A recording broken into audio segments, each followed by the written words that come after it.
Ok, bonsoir tout le monde et merci encore d'être venu. Et nous allons, après le vibrant thème d'hier qui était sur les échecs ou bien les difficultés qu'on a sur les maisons meublées, Airbnb et toutes les stratégies qu'il faut utiliser. J'ai un peu partagé mon expérience, comment j'ai perdu beaucoup d'argent là-bas et comment je me suis rattrapé et j'ai donné beaucoup de détails. Je crois qu'à la suite de ce thème, il y a même un groupe qui a été créé pour ceux qui veulent vraiment se lancer là-dedans et c'est une bonne chose. Je vous encourage. Donc aujourd'hui, on va aller dans un nouveau thème qui est « Voici comment les entrepreneurs vous arnaquent lors de la construction de vos maisons ou immeubles. » Donc voici, on va un peu voir tout au long du thème toutes les arnaques que les différentes personnes subissent avec les entrepreneurs. En tout cas, si vous avez déjà construit une maison, ou bien si vous souhaitez construire une maison un jour, ce thème vous intéresse, vous êtes à la bonne place. Donc, et c'est vrai que j'ai un cabinet d'architectes, là où il y a des ingénieurs qui travaillent, mais ce soir, on sera également accompagné durant l'exposé. Je vais lui laisser la parole tout à l'heure pour se présenter avec un ingénieur, Carrie Sambo-José. Tout à l'heure, il va se présenter. Mais avant tout, je vais aussi moi-même me présenter. Donc, je suis Léonel Ganke Tankou. Je travaille pour la société Sahara Natural Resources. Nous sommes basés en Afrique de l'Ouest et en Afrique centrale dans tout ce qui est mines et pétrole et gaz. Mais je suis également directeur de Affitech Services et Affitech IMO. Affitech Services, c'est un cabinet d'architectes et design intérieur. On fait également des locations d'appartements, tout ce qui est location de voitures. On a quelques services IT, mais on gère également les biens immobiliers de certaines personnes, généralement qui sont à la diaspora et qui nous donnent cette responsabilité ici au Cameroun et ailleurs. Donc, on essaie de gérer pour eux, on les rencontre et c'est un type de contrat qu'on a avec eux. Donc, ce sont les services qu'on donne dans Affitech Services. Et Affitech IMO, c'est un nouveau projet qu'on vient de lancer. Mais les souscriptions seront déjà à partir de janvier 2023. Ça, c'est la construction des maisons et appartements qu'on revend. Donc, c'est un nouveau gros projet que nous avons commencé dans l'immobilier. Nous allons construire un certain nombre d'appartements à Yaoundé et Douala pour le moment, que nous allons revendre. Donc, ça peut être des villas, ça peut être des appartements dans des bâtiments avec, si vous voulez, salle de sport, piscine et autres commodités, comme ça peut être des villas basses ou bien des duplex. Donc, les souscriptions pour ce projet seront lancées à partir de janvier. Donc, hormis ces deux sociétés, je représente également Unumed, qui est l'un des puissants logiciels dans le monde dans la gestion des structures hospitalières, dans les hôpitaux, les cliniques et autres. Et je suis bien sûr membre de Business Group, je suis membre d'Atlantis Structurel et d'ailleurs ce groupe-là m'a permis, si vous voulez, de constituer un certain réseau qui m'accompagne, si vous voulez, enfin des partenaires avec qui je travaille, qui m'accompagnent dans la plupart des projets que j'ai, enfin pas tous, mais dans la plupart des projets que j'ai en ce moment. Donc, je fais tout ce qui est management, leadership, coach, formation et quelques autres. Donc, je vais laisser Carrie se présenter parce qu'au moment où je vais lui donner la parole, il n'aura plus le temps de se présenter. Je préfère qu'il se lève, il prend le micro. On donne 30 secondes pour se présenter et ensuite on va entrer dans le vif du sujet. Voilà. Ok, bonsoir à tous. Ok, comme Lionel vient de dire, moi c'est Carrie Sambo-Josué. Je suis ingénieur de génie civil sorti de Polytechnique de Yaoundé. Bon, je suis pour le moment dans une entreprise qui fait dans les travaux publics, Andrade Gutierrez. Et en même temps, j'ai un établissement qui fait dans des prestations intellectuelles, dans les travaux d'ingénierie. Donc voilà, c'est un peu ça. Merci. Merci, Carrie. Voilà. Donc, on va entrer dans le vif du sujet. Je pense qu'avant, puisqu'on parle des entrepreneurs, le titre c'est « Voici comment les entrepreneurs vous arnaquent lors de la construction de vos maisons ou bien de vos immeubles ». il faut déjà qu'on sache c'est quoi même l'entrepreneur, de quoi il s'agit. C'est quoi le maçon, c'est quoi l'ingénieur, c'est qui l'architecte. Parce que souvent, on mélange tout. Parce qu'on a un cousin qui est maçon, il a appris sur le tas. Le gars dit que non, donne-moi tel projet, il veut gérer. On dit que c'est l'entrepreneur. Est-ce qu'un maçon est l'entrepreneur? C'est qui l'entrepreneur? C'est qui l'architecte? C'est qui l'ingénieur? L'ingénieur aussi souvent se prend comme l'entrepreneur. Il peut être ou pas, mais on va voir la définition de chacun pour pouvoir situer. Donc déjà, premièrement, l'entrepreneur, on va dire quoi concrètement? C'est le responsable de l'entreprise contractante chargé de l'exécution des travaux. Donc, ça dit qu'il y a un marché, il y a des travaux, il vient négocier avec généralement ce qui doit se faire. Hein?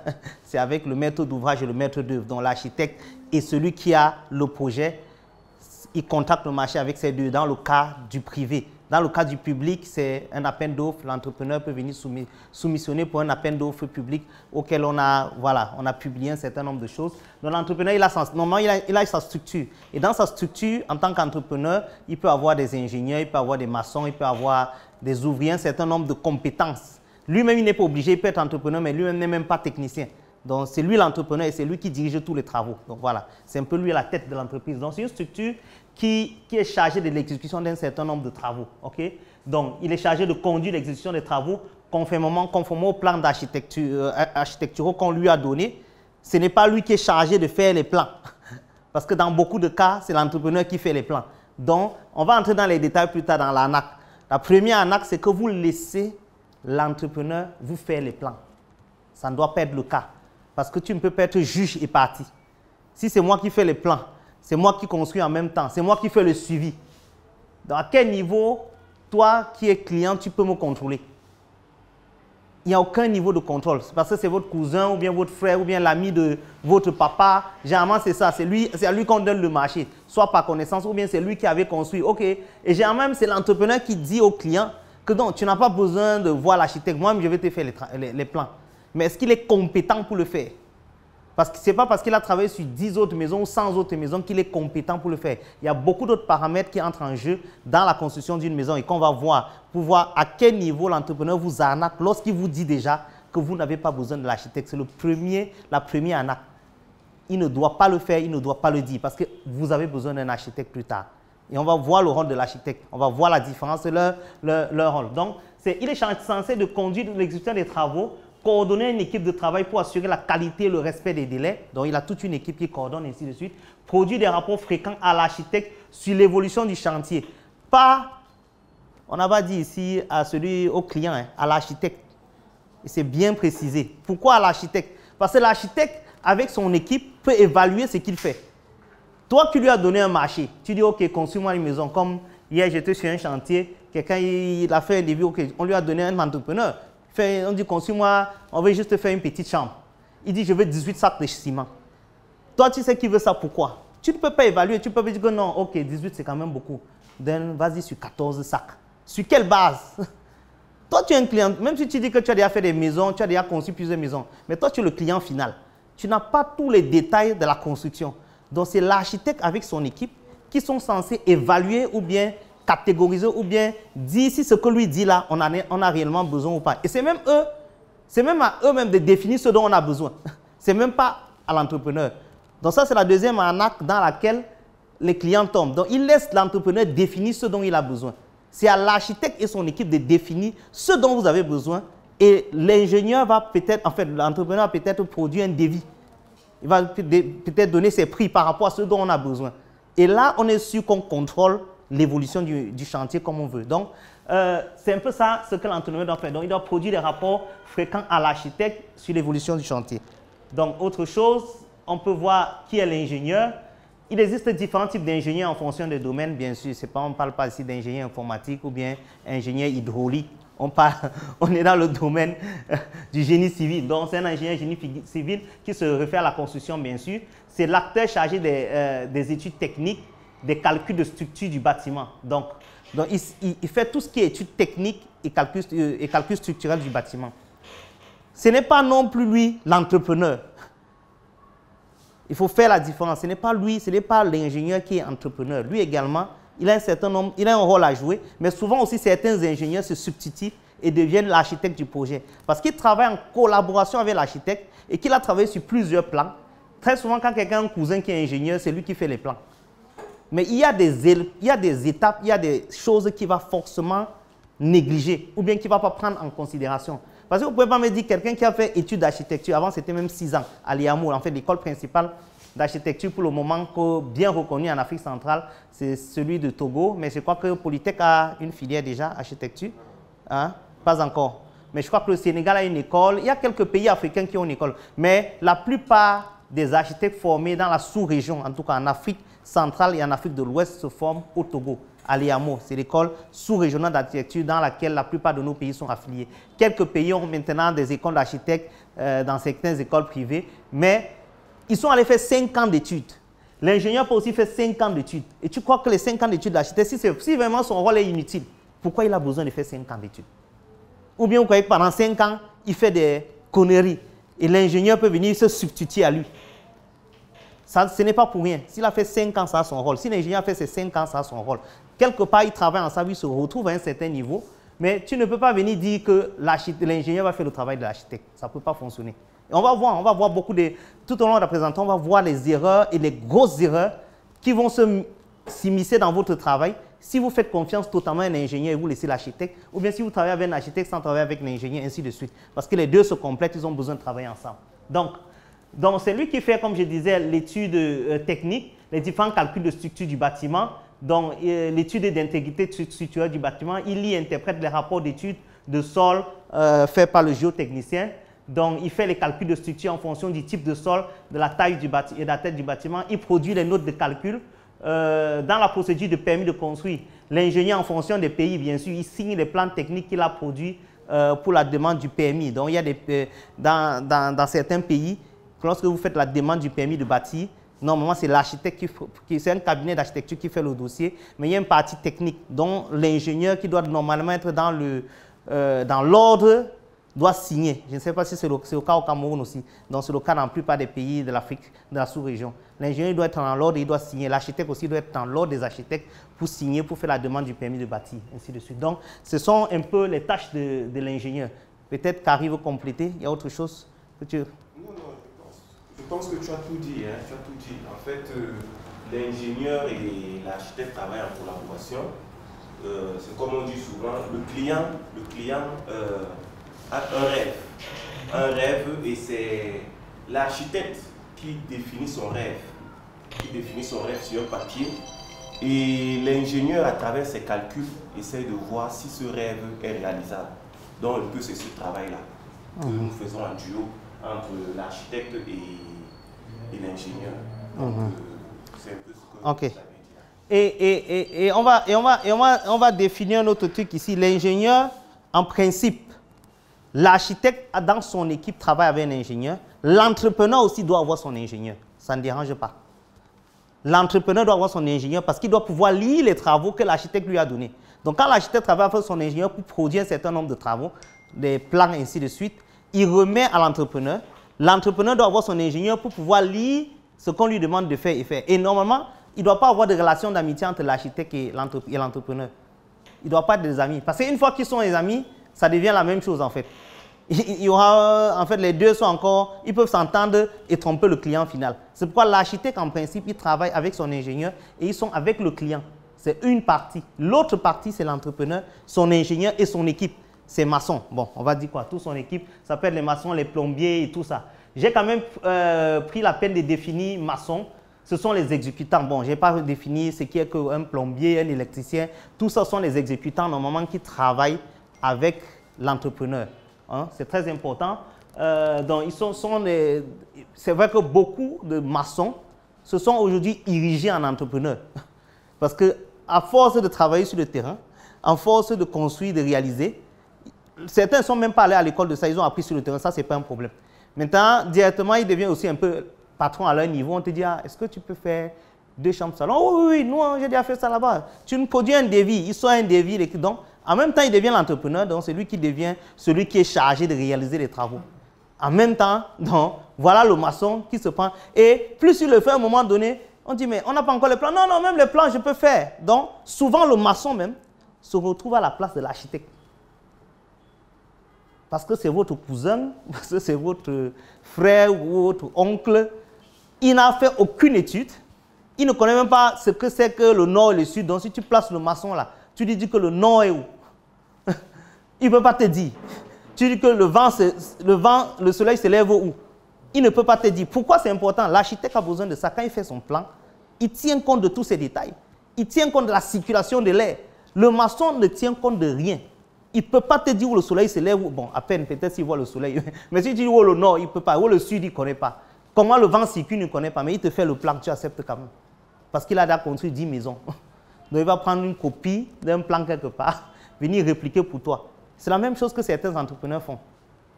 L'architecte a sa place. Donc on va voir, on continue. Voilà, c'est quoi donc l'architecte finalement à la fin?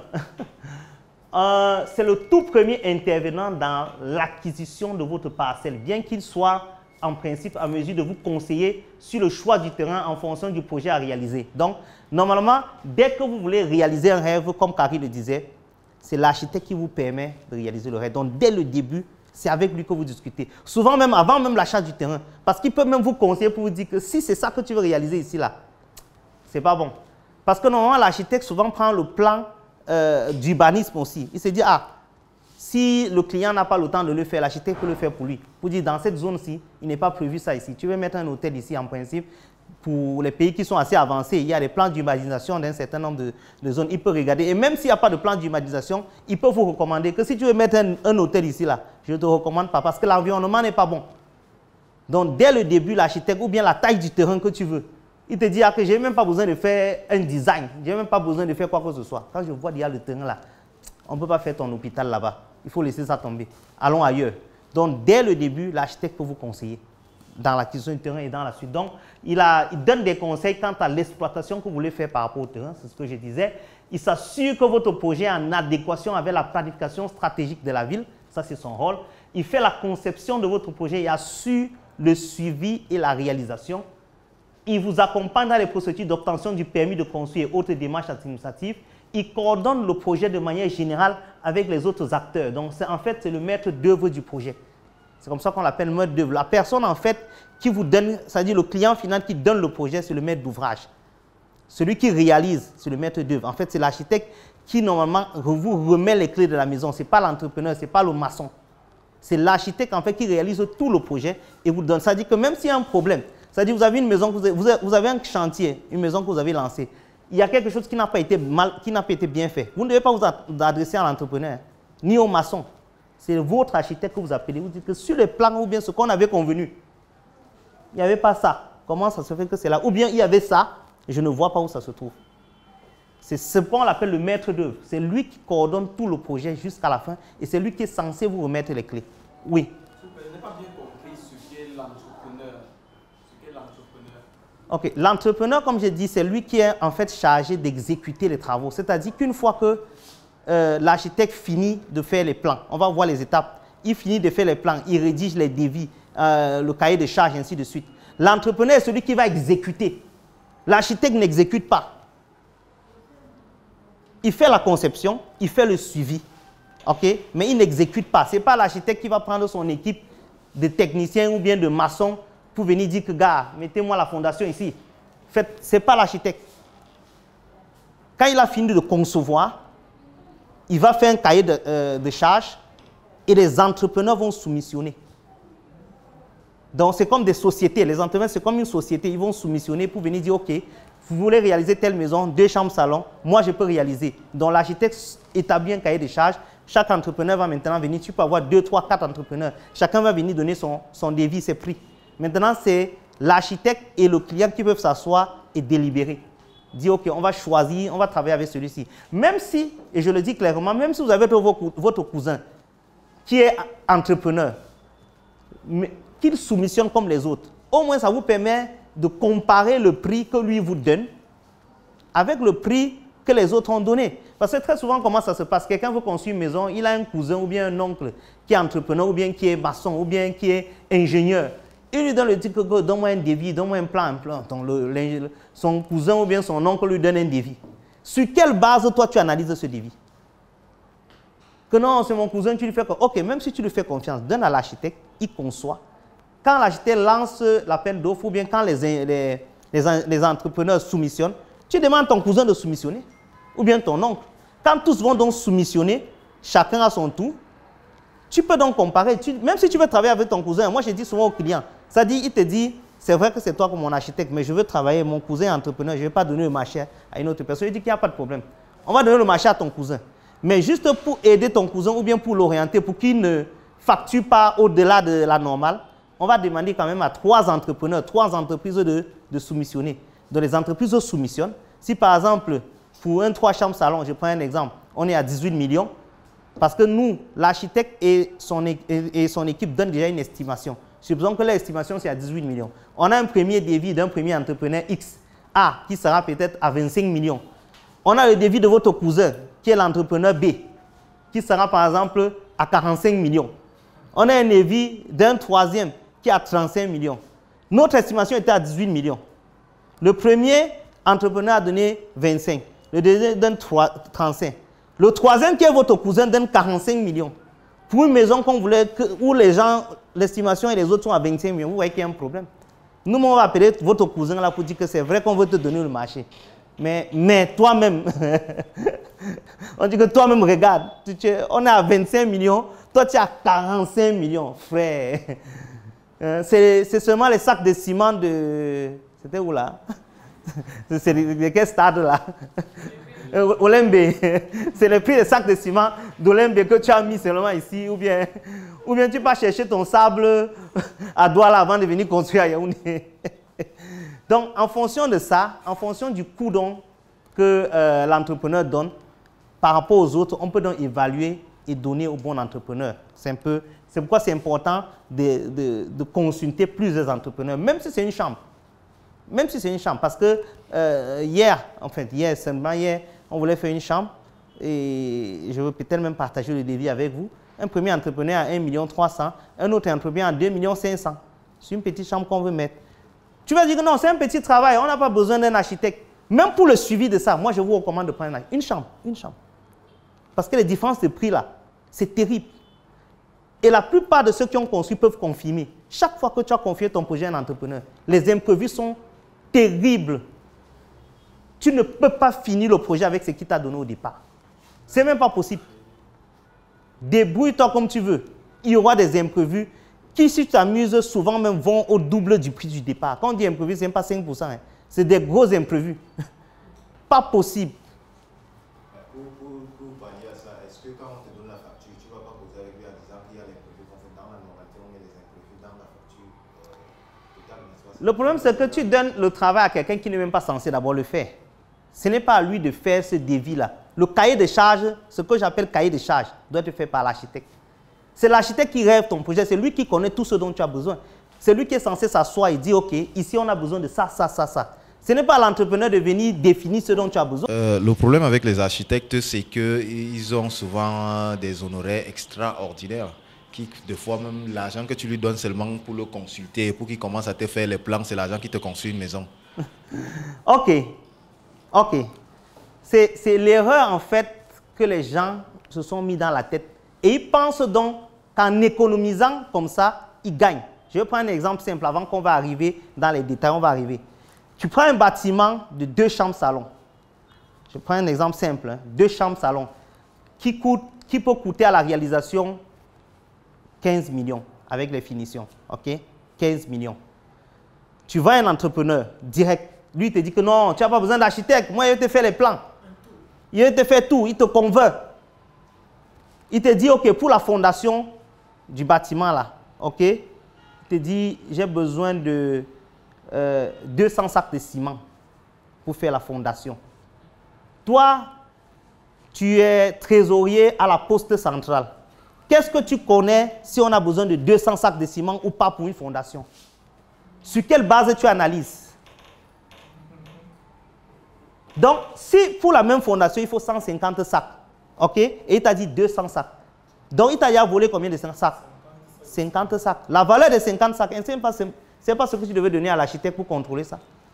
Généralement, et Carrie va intervenir sur ça tout à l'heure, Généralement, dans un bâtiment, l'estimation de ce qu'on donne à un architecte, et on va voir un tableau à la fin par rapport à ça, tourne entre 4 et 7% ou 8% de tout ce que tu veux réaliser. Ça veut dire que sur ton bâtiment de 15 millions ou bien de 20 millions, si tu prends 10%, ça fait environ quoi? 2 millions, n'est-ce pas? Tout ce que tu vas donner à l'architecte sur 20 millions, c'est 2 millions maximum. Ça, c'est le maximum. Ça, c'est même 10%, c'est trop. Ça doit faire 1,5 million. Et dans les 1,5 million, tu le payes, lui, l'architecte et son ingénieur pour faire les calculs de structure de ton bâtiment. Calcul dont tu as besoin sinon ton bâtiment peut tomber. Calcul dont tu as besoin pour être sûr que la terre sur laquelle on est en train de placer ton bâtiment est bon. Donc, tu es en fait en train de vouloir économiser 1,5 million, mais tu vas perdre même le triple. Pourquoi tu vas perdre? Parce que, quand il fait la fondation, tu contrôles? Non. Quand il achète, il te dit que je vais faire avec le fer de 20, de 10 ou bien de 12. Il te dit, OK, ce truc-là, le poteau-là, il va faire avec le fer de 12. Toi, tu n'es pas là au chantier. Est-ce que tu vas laisser ton travail à la poste centrale pour venir le contrôler? S'il met le fer de 10 là-bas, tu sais comment? Dans le fer de 12 qu'il avait coté, qui était au total 1,2 million, il achète peut-être pour 800 000. Donc, il t'a bouffé à combien? Il t'a bouffé 600. Il t'a bouffé sur le ciment. Peut-être tu vas dire que non, moi j'achète le matériel. Il n'y a pas de problème. Tu livres les 200 sacs de ciment, non? Il prend... Est-ce que tu es sur le chantier? Chaque jour, quand il rentre, il met 5 sacs dans sa voiture. Il va sur un autre chantier avec. Chaque soir, il met 5 sacs. Oui, vas-y, Carrie. Oui. En fait, au-delà de ce qu'il vient de dire, par exemple, tu veux construire, comme il dit, une maison avec 2 chambres. Tu pars chez l'entrepreneur qui te dit que lui peut faire ça à 8 millions. Or, l'estimation, c'est peut-être une maison de 15 millions. Malgré tout le vol qu'il fait là, on suppose qu'il réussit, qu'il te fasse cette maison-là à 8 millions. Tu vas entrer dans ta maison, tu seras content, mais tu vas avoir d'autres problèmes. Des fissures qui arrivent, tu vas te rendre compte que pendant 10 ans, chaque jour, tu es en train d'arranger ta maison. Tu ne sais pas, les ampoules se grillent tout le temps. Peut-être que le circuit n'a pas été bien fait. La plomberie, ça sent partout. Hein? Tu dis, mais qu'est-ce qui se passe là? Pourquoi ma maison ça? Après, tu vas accuser les sorciers. L'humidité. L'humidité. Qui est un problème sérieux au Cameroun. Tu vois un peu. Donc, il va te faire cette maison à 8 millions, il va partir. Okay? Mais l'architecte, avec son équipe, pense à tout cela. Il voit l'environnement, il voit, comme il dit, comment se lève le soleil et tout, l'humidité et tout cela. Il va te faire un travail que peut-être pour une maison pour 20-25 ans, tu n'auras pas de problème. Par contre, avec l'entrepreneur ou bien ton cousin qui va te faire cette maison, tu vas te rendre compte qu'au bout de 25 ans, tu as dépensé beaucoup d'argent. Ça, c'est un autre pan. Au-delà du vol qui te fait même sur le chantier. Pendant le chantier. Mais on ne peut pas dire que le coût de la maison est défini par uniquement le mètre carré. Le mètre carré, ça dépend des finitions. Si tu dis que le mètre carré dans cette salle-ci, ce mètre carré-ci, hein, c'est parce qu'on est dans un bâtiment quand même VIP, c'est 100 000. Mais tout dépend de ce qu'on a mis dans ce mètre carré. Ce carreau-ci peut coûter 10 000, comme il peut coûter 40 000. Un carreau que... Ça peut être classé par standing. Voilà, donc on peut classer par standing. Et même ça, c'est toujours une estimation.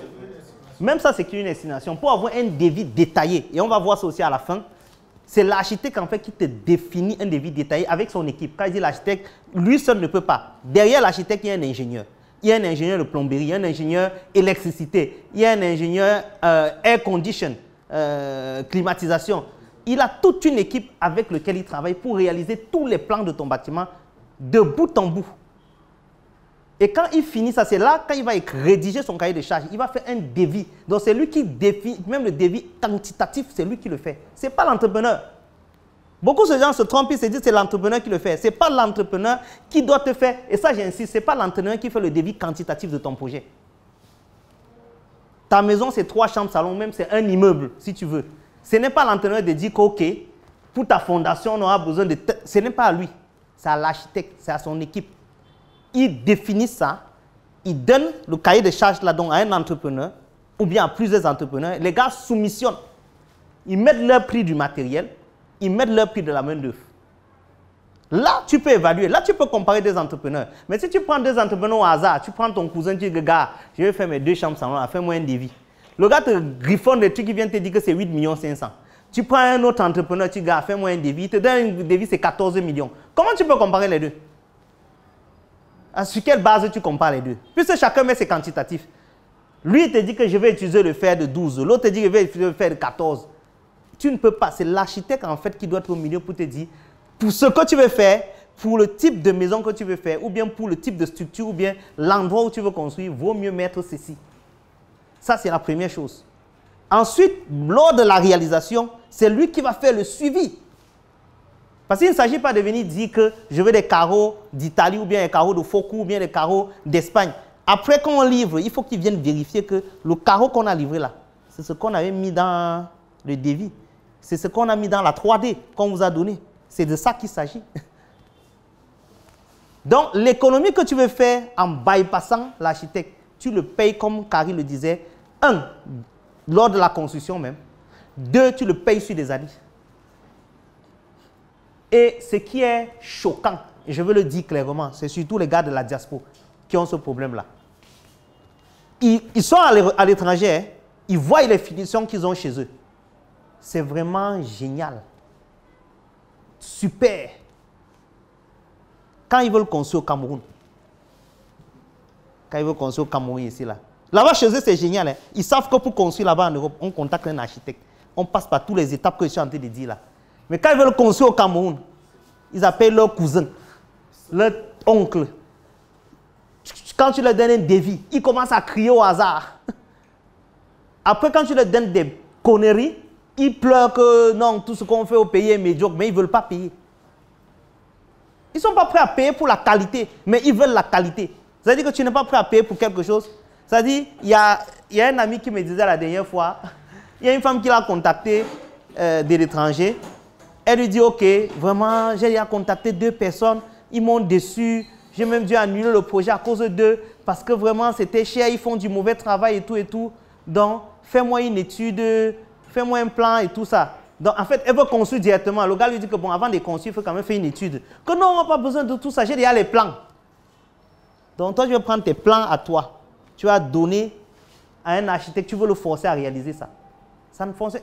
On peut adapter, on peut regarder tes plans, on peut étudier. Mais tu ne peux pas l'imposer parce qu'il faut qu'il fasse une étude réelle de ce que tu veux. Donc, tu veux éviter de payer ça. C'est pourquoi tu dis que tu as déjà tes plans. Il n'y a pas de problème. Passons dessus.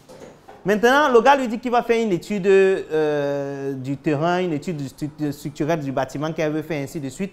Il lui a donné un devis. En fait, elle voulait faire un 3 chambres salon. Il lui a donné un petit devis qui était moins de 500 000. Elle dit que c'est cher. Elle dit que c'est cher. Mais elle veut un résultat génial. Voilà Carrie qui est ingénieur. Si l'architecte vous prend 500 000, je ne sais même pas si l'agent de son ingénieur va sortir dedans. Pour faire l'étude de la structure hein, du bâtiment, l'agent de l'ingénieur, ça ne va même pas sortir. Donc, c'était même un prix cadeau qu'on lui avait donné pour lui dire que donne-moi ça, je vais peut-être voir un ami. Un ami, je vais voir mon ami, il va faire ça peut-être, je vais seulement lui acheter la bière pour qu'il fasse. Parce qu'en réalité, ce n'est même pas le prix. Donc, les gens de la diaspora ne sont pas prêts à payer pour les études, ils ne sont pas prêts à payer les architectes, ils ne sont pas prêts à payer les ingénieurs qui vont faire les études de structure, mais ils veulent des choses de qualité comme ce qu'ils ont là-bas. Ce n'est pas possible. Tant que vous allez continuer à prendre vos cousins, vos oncles, vos tantes, ou bien les entrepreneurs qui n'ont rien appris nulle part, ou bien les faux maçons, vous aurez les dalles cuvées, vous aurez les murs avec toute l'humidité qu'il faut, vous aurez les choroteries qui se cassent tous les jours, vous aurez du mauvais travail, vous n'aurez jamais des finitions que vous attendez. Si vous voulez des finitions comme ça se doit, il faut suivre le bon processus. Passez par un cabinet qui va étudier votre projet, qui va faire le suivi des travaux et qui va se rassurer que ce que vous avez convenu, vous et l'architecte, c'est ce qui sera réalisé à la fin de vos travaux. Si vous voulez vous le bypasser, vous continuez à aller directement chez les maçons, certains soi-disant entrepreneurs, ou bien d'autres entrepreneurs qui n'y connaissent rien, ou bien même qui connaissent, mais qui veulent se substituer à l'architecte, vous aurez toujours des problèmes parce qu'ils sont juges et partis. Même l'État, quand l'État lance un chantier, est-ce que vous savez qu'en plus de l'architecte et de l'entrepreneur, il y a une troisième partie même qui met. Que ce soit les travaux des maisons, ou bien des constructions des bâtiments, ou bien même des routes. N'est-ce pas, Carrie? Il y a une troisième, on les appelle comment on les appelle? La mission de contrôle. La mission de contrôle, ils n'ont rien à voir avec l'entrepreneur. Ils n'ont rien à voir avec l'architecte qui a fait le plan des routes ou bien le plan des immeubles. Il n'a rien à voir. Lui, son rôle, c'est contrôler. Donc, il contrôle non seulement l'entrepreneur qui réalise, il contrôle l'architecte, il contrôle... Donc, même l'État n'est pas bête. pour prendre une troisième personne. Parce que déjà, l'architecte et son équipe doivent contrôler ce que l'entrepreneur fait. Mais l'État dit que non, ce n'est pas suffisant. En plus de l'architecte qui contrôle là, je vais prendre une mission de contrôle ou bien un cabinet qui va venir contrôler. Et quand même le projet finit, l'État prend même encore quelqu'un qui va venir auditer. Une quatrième personne qui va venir auditer le travail qui a été fait. Pour avoir un résultat. Toi, tu t'assois dans ta chambre.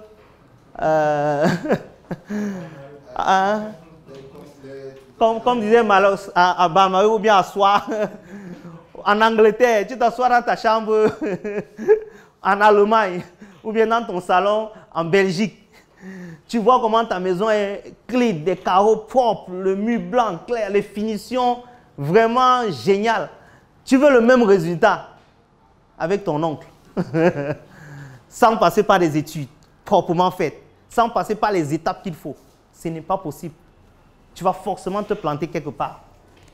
Ça, ce n'est pas possible. Donc, il est très important de passer par ces étapes. Donc, on va avancer. Donc, voilà, on va voir maintenant quelques erreurs. On a déjà touché beaucoup les problèmes qui sont liés à ça, les problèmes dus à l'absence de l'architecte dans le projet. Donc, on a dit qu'il y a le manque de conseils en ce qui concerne le mode d'exploitation de votre terrain. Donc, déjà, il y a beaucoup de terrains qui sont gaspillés. Quand il dit gaspiller, c'est un gaspillage terrible. Vous voyez quelqu'un qui a 500 mètres carrés, il va prendre un entrepreneur ou bien un maçon ou bien son frère ou bien l'ami de quelqu'un pour lui construire une maison dessus. Le gars va venir te mettre tes 3 chambres, salon. Il le positionne mal, il finit tes 500 mètres carrés. Quand vous voyez un architecte, il n'est pas seulement là pour vous donner le plan. Il va vous dire, OK, tu veux faire une maison, non? Il dit que non, c'est une maison pour ma famille, je vais faire 2, 3 chambres, salon, ou bien 4 chambres, salon même. L'architecte va vous dire, mais plus tard, est-ce que tu veux faire autre chose? Il va te poser plusieurs questions. Que plus tard, qu'est-ce que tu comptes faire plus tard? Tu veux faire un grand truc duplex ici, ou bien tu veux faire peut-être des appartements à louer plus tard, ou bien l'environnement, si c'est un environnement commercial, est-ce que tu ne veux pas faire des boutiques devant? Il va te conseiller sur tous ces détails. Ce n'est pas simplement venir faire tes plans tracés, prendre le triangle, OK, 3 chambres, salon au hasard, positionner ton bâtiment au milieu du terrain, bang, tu as tout perdu. Tu ne sais même pas. Ou bien copier des plans qu'il a pris quelque part, venir coller. Non, non, non. Il va t'exploiter le terrain jusqu'à la dernière énergie, en respectant les normes. Parce qu'il y a des normes de construction qu'il faut respecter dans tous les pays. Et c'est à ça que c'est l'architecte. Donc, il va te permettre d'exploiter ton terrain de bout en bout. Sur les 500 mètres carrés, tu es capable peut-être de construire ta maison, 2 chambres, salon, tout ça, et construire même une autre partie, tout un immeuble, même R+5, sur le même 500 mètres carrés. Je ne dis pas que l'entrepreneur ne peut pas le faire, mais l'architecte a plus d'ingéniosité pour le faire. Il est plus préparé à ça. Vous allez voir, j'ai même visité des maisons, même j'étais surpris de certains promoteurs immobiliers. Les douches qui donnent dans les couloirs. C'est-à-dire que quand tu peux aux toilettes, tu tires la chasse, toute la maison entend, même le salon entend. Dès que tu es au salon là, quand tu es au salon là, dès que tu dis, tout le monde sait que tu es aux toilettes. Tout ça sont les travaux des ingénieurs ou bien des entrepreneurs. L'architecte étudie tous ces détails. Une fenêtre des toilettes qui donne au couloir, ça n'a pas de sens. Des pièces non aérées. Souvent même, la fenêtre donne bien dehors, mais il n'a pas pensé au bâtiment du voisin. Il allait construire parce qu'il veut économiser, il allait construire sur le mur mitoyen. Le mur mitoyen, c'est-à-dire que la limite. C'est-à-dire que sur le mur de la limite du terrain là, il part, il monte le mur là-bas. Il met les fenêtres. C'est nul. L'architecte pense à tout ça. Un bon architecte pense à tout ça. Un entrepreneur, il te met ça là-bas. Maintenant, le voisin, le jour où le voisin décide de construire, il monte aussi son mur. À quoi servent toutes les fenêtres qui étaient là-bas? Non, il ferme tes fenêtres en même temps. Et là, puisque toi tu as mis les fenêtres là-bas, il va s'arranger dans sa construction que lui n'ait pas de fenêtre sur ce côté-là. Donc il met un mur plein. Il colle ça à tes fenêtres. Donc ça veut dire que toutes les fenêtres que tu as sur cette façade-là ne servent plus à rien. Tu vas dire que non, on avait bien fait le plan. C'est parce que lui, il est venu construire à côté, mais tu étais toto quand tu faisais ça. Tu devais penser qu'on ne construit pas sur le mur mitoyen. Tu voulais économiser le terrain, 1 mètre ou bien 1 mètre, la réglementaire dit quoi? C'est combien? 1 mètre du truc 1 mètre 50, tu voulais économiser ça, donc tu n'as pas été intelligent ou bien Maintenant, tu vas subir. Donc, tu vois que ce sont des erreurs que c'est difficile de rattraper. C'est pourquoi quand je dis les entrepreneurs vous arnaquent, ils vous arnaquent. Il t'a fait la maison moins chère, non? Il a fait une erreur comme ça, comment tu rattrapes? Tu détruis le bâtiment. Parce que ton voisin ne va pas accepter. Hein. Tu construis sur un mur mitoyen. Moi, je construis mon mur là-bas, je colle même. Je ferme toutes tes fenêtres. Et je m'arrange que dans mon plan, je n'ai aucune fenêtre sur cette façade. Tu vas lire. Tu ne peux pas rattraper ça, ton bâtiment ne sert plus à rien. Tu auras peut-être 4 chambres ou 5 chambres qui sont là-bas. Si alors ton salon donné là-bas, hein, je passe même seulement.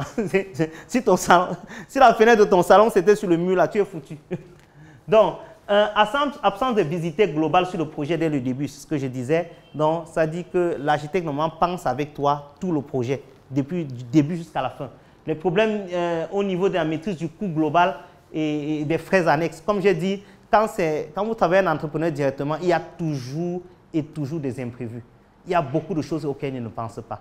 Par contre, un architecte, en principe, quand il fait bien son travail, toute son équipe, et je parle toujours de toute son équipe, parce que derrière lui, comme je le dis et je le répète, il y a un ingénieur, il y a des plombiers, il y a un plombier, il y a un électricien, il y a un gars qui fait tout ce qui est air condition, donc climatisation. Quand il s'asseye pour travailler sur votre projet, il pense à tous ces détails. Il pense à tous les circuits, tous les détails de la maison. Ils sont censés vous faire, je vais vous montrer tout à l'heure un devis. Vous allez voir un devis d'un architecte, en fait, le devis d'une maison qu'un architecte a fait. Quand vous allez voir le devis, c'est détaillé au mètre près. Un devis d'un entrepreneur, c'est 2 pages, 3 pages. Je n'ai même pas vu. Demandez à tous ceux qui ont travaillé avec les entrepreneurs. Regardez, la plupart des devis que les entrepreneurs vous donnent, c'est sur 1, 2, 3 pages, maximum 4. C'est 2 pages, non? Est-ce que c'est 2 pages ou 3 maximum? Le devis d'un architecte ne peut jamais être 2 pages. Ce n'est pas possible. Parce que même si c'est 2 chambres salon, même si c'est 1 chambre salon, ça ne peut pas être 2 pages. Il met la climatisation où? Il met tous les détails de la fondation. Il vous détaille les choses clairement. Donc tu sais où ça part. Il ne va pas te mettre un truc, une ligne globale. Combien? Le fer pour ceci, tous les fers sont dedans. Le fer pour la fondation, le fer des photos. Donc tu ne peux pas calculer. Sur quelle base tu vas dire que la quantité de fer qu'il demande là, c'est bon ou pas? Sur quelle base? Tu n'as aucune base pour mesurer ce qu'il va faire. Donc au niveau du coût, absence de contrat formel. Bon, il y a certains gars, même tu discutes, surtout quand c'est en famille là, vous n'avez même pas de contrat. Donc si la maison tombe même, tu vois, je vois à la fenêtre là beaucoup de bâtiments qu'on est en train de construire. Si la maison tombe même, c'était quelqu'un de la famille, sur quelle garantie, sur quelle base? Tu as perdu ton investissement. Si tu veux même le poursuivre, même ta mère va dire que mon frère, est-ce qu'on met la famille en prison? C'est ton frère. Pardonne-lui. Que l'argent c'est quoi? Que l'argent c'est quoi? À cause de l'argent, tu vas tuer la famille. Quand toi tu souffrais pour avoir l'argent là, il n'y avait pas l'argent, c'est quoi? Hein? Mais quand ta maison tombe, on dit que l'argent c'est quoi? Tout ça on va laisser ici. Donc on ne construit plus. Je ne dis pas qu'il faut s'accrocher sur l'argent. Je ne dis pas qu'à cause de l'argent, on va mettre son frein. Je dis que dès que tu lances ton projet, il faut être intelligent. S'il n'a pas toutes les compétences pour le faire, tu donnes à la personne qui a les compétences. Si tu veux l'introduire, introduis-le de la bonne manière, dans les normes. S'il faut signer un contrat, on signe un contrat. Et ce n'est même pas à toi, c'est à l'architecte de signer un contrat avec lui. C'est comme ça que ça se passe. Donc, les absences de garantie, on va passer. Donc, comme je disais tout à l'heure, l'entrepreneur ou toute personne autre que l'architecte qui fait grâce des honoraires liés à la conception, le suivi, la réalisation que vous dépensez en fait de votre projet. Donc, généralement, le devis n'est pas clair. Donc, c'est un devis global et qui va augmenter. Que non, vraiment, c'est-à-dire au fur et à mesure que le bâtiment monte, que non, on n'avait pas prévu ça.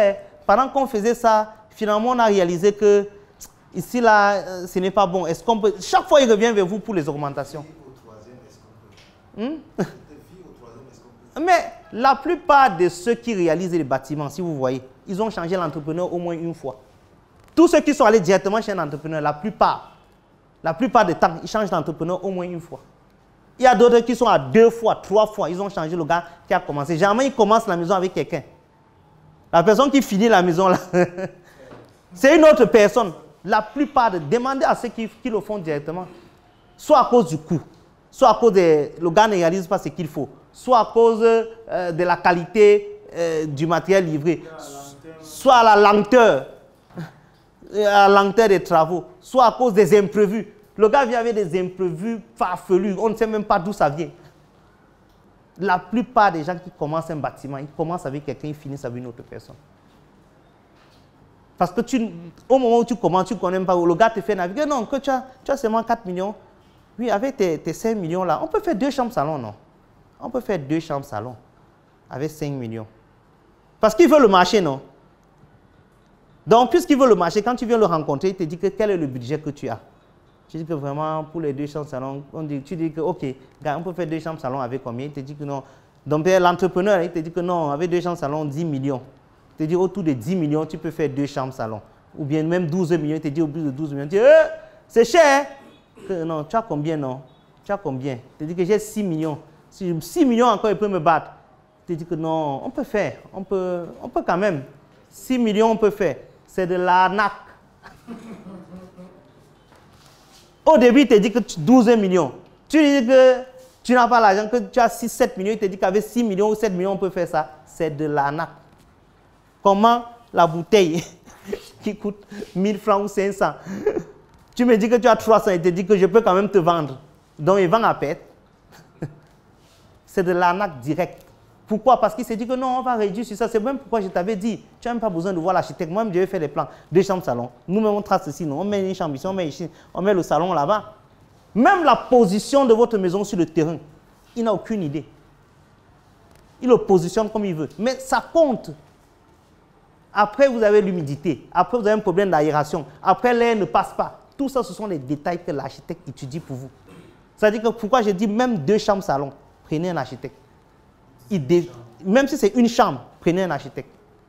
Ces études sont liées au coût de la réalisation. Donc, comme on va voir dans le tableau plus tard, c'est un pourcentage lié. Et vous allez gagner parce que ce que vous allez économiser est largement supérieur à ce que vous allez perdre en allant directement voir un maçon ou bien un entrepreneur.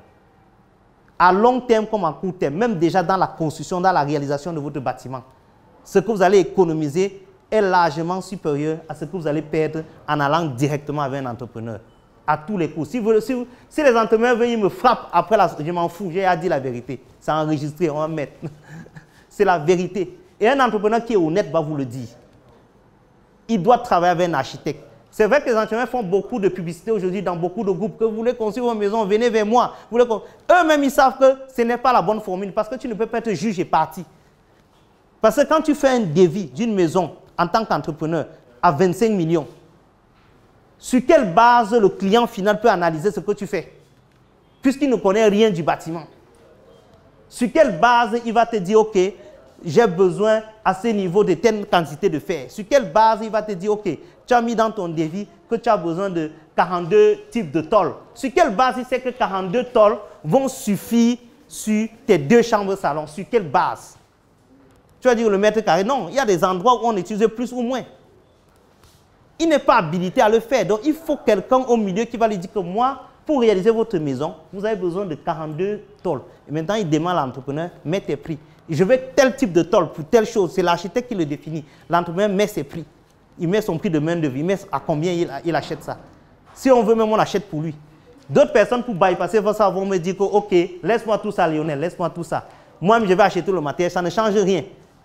Je te donne, en tant qu'entrepreneur, je te donne la quantité du matériel, telle sorte que je sais que dans la quantité là, j'ai pour moi. Est-ce que toi, tu viens sur le chantier? Tu n'es pas sur le chantier. Je te dis que je veux 800 parpaings. Pourtant, pour réaliser ça, c'est 700 parpaings. Donc, chaque jour en partant, mon tricycle envoie 50 parpaings quelque part autre. Tu n'es pas là. Mais c'est toi qui as acheté le matériel. Donc, tu as acheté les parpaings, tu as acheté les tôles, tu as acheté le ciment. Mais dans tout le matériel, là, je vis une partie où je dois virer. Tu vas faire quoi? Tu vas dire que tu laisses ton cousin sur le chantier, non? Même ton cousin que tu laisses sur le chantier, là, je le balade. Par exemple, quand on se dit que, gars, il faut aller nous acheter telle chose là-bas pour manger. Hein, quand il part chez là-bas, ce que je fais derrière, tu es là. Même si je lui dis que j'ai utilisé, est-ce qu'il est là? C'est-à-dire que c'est déjà même au niveau quantitatif. L'architecte te donne la quantité qu'il faut. Il mesure cela. Et s'il y a des imprévus, tu es sûr qu'il est dans ton camp. Parce que ce n'est pas lui qui réalise. Il n'est pas parti pris. Donc même si tu as mis une imprévue, tu as plus confiance parce que tu sais qu'il ne gagne rien là. Il est là pour coordonner les travaux, il n'est pas là pour réaliser, pour dire ok, je réalise en même temps, je crois. Non, c'est deux choses différentes. C'est deux choses différentes. Une fois que quelqu'un est parti, puis en même temps, le juge est parti, c'est fini.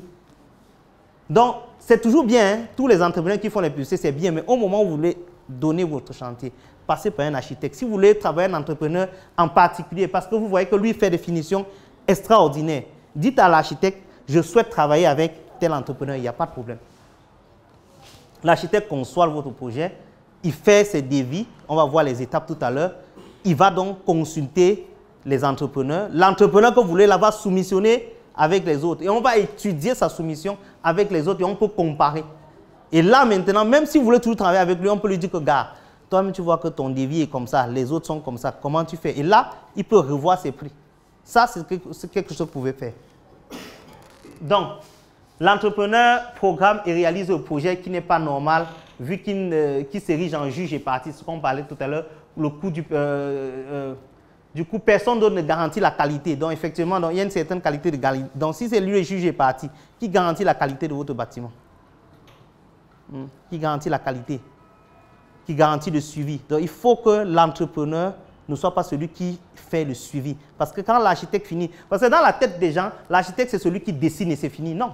C'est l'architecte qui réalise via l'entrepreneur, mais avec son garde du suivi. Donc, pendant tout le chantier, l'architecte a quelqu'un sur le projet qui suit le projet du début à la fin. En fait, l'architecte et l'ingénieur, et son ingénieur, je veux dire, toute son équipe, ils ont une personne qui met sur le projet, qui suit tout le projet du début à la fin, qui est censé gérer le stock, qui est censé gérer l'évolution, l'état des évolutions. Dès qu'il y a quelque chose, il appelle soit l'ingénieur, soit l'architecte, toute l'équipe pour dire « Hey, patron, il y a quelque chose ici, là, on vient de livrer telle chose, venez voir. » On vient, on réceptionne.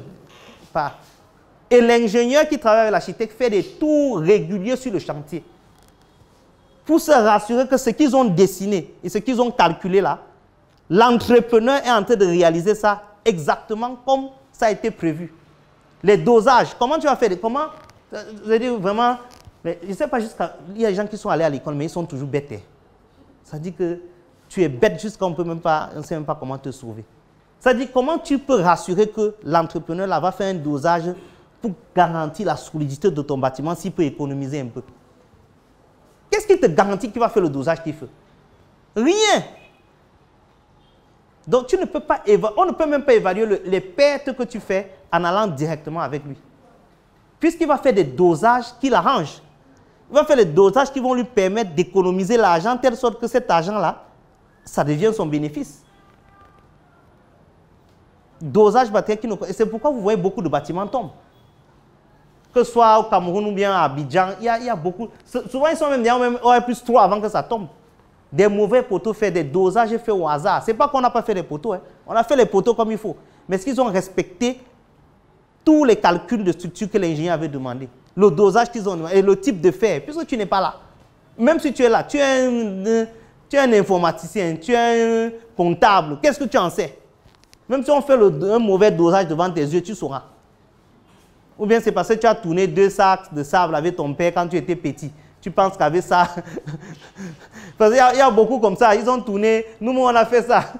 Donc, quand on faisait les travaux le samedi avec les parents, là, on tournait un peu 2 sables Sanaga, un sable fin. On met un sac de ciment ou bien un sac et demi. Donc, on a un peu les petites combinaisons qu'on faisait là. Donc, tu crois que c'est ça qui construit la maison? Un gars a fait 5 ans pour étudier ça. C'est différent. Il faut que l'ingénieur de l'architecte ou bien l'équipe d'architecture vienne contrôler tout ça.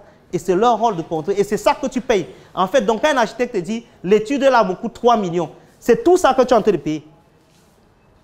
L'étude là, le suivi là, parce qu'il met quelqu'un qui doit payer chaque jour, qui doit être sur le projet. Si ton projet c'est 3 mois, pendant 3 mois, il aura quelqu'un chaque jour sur le projet.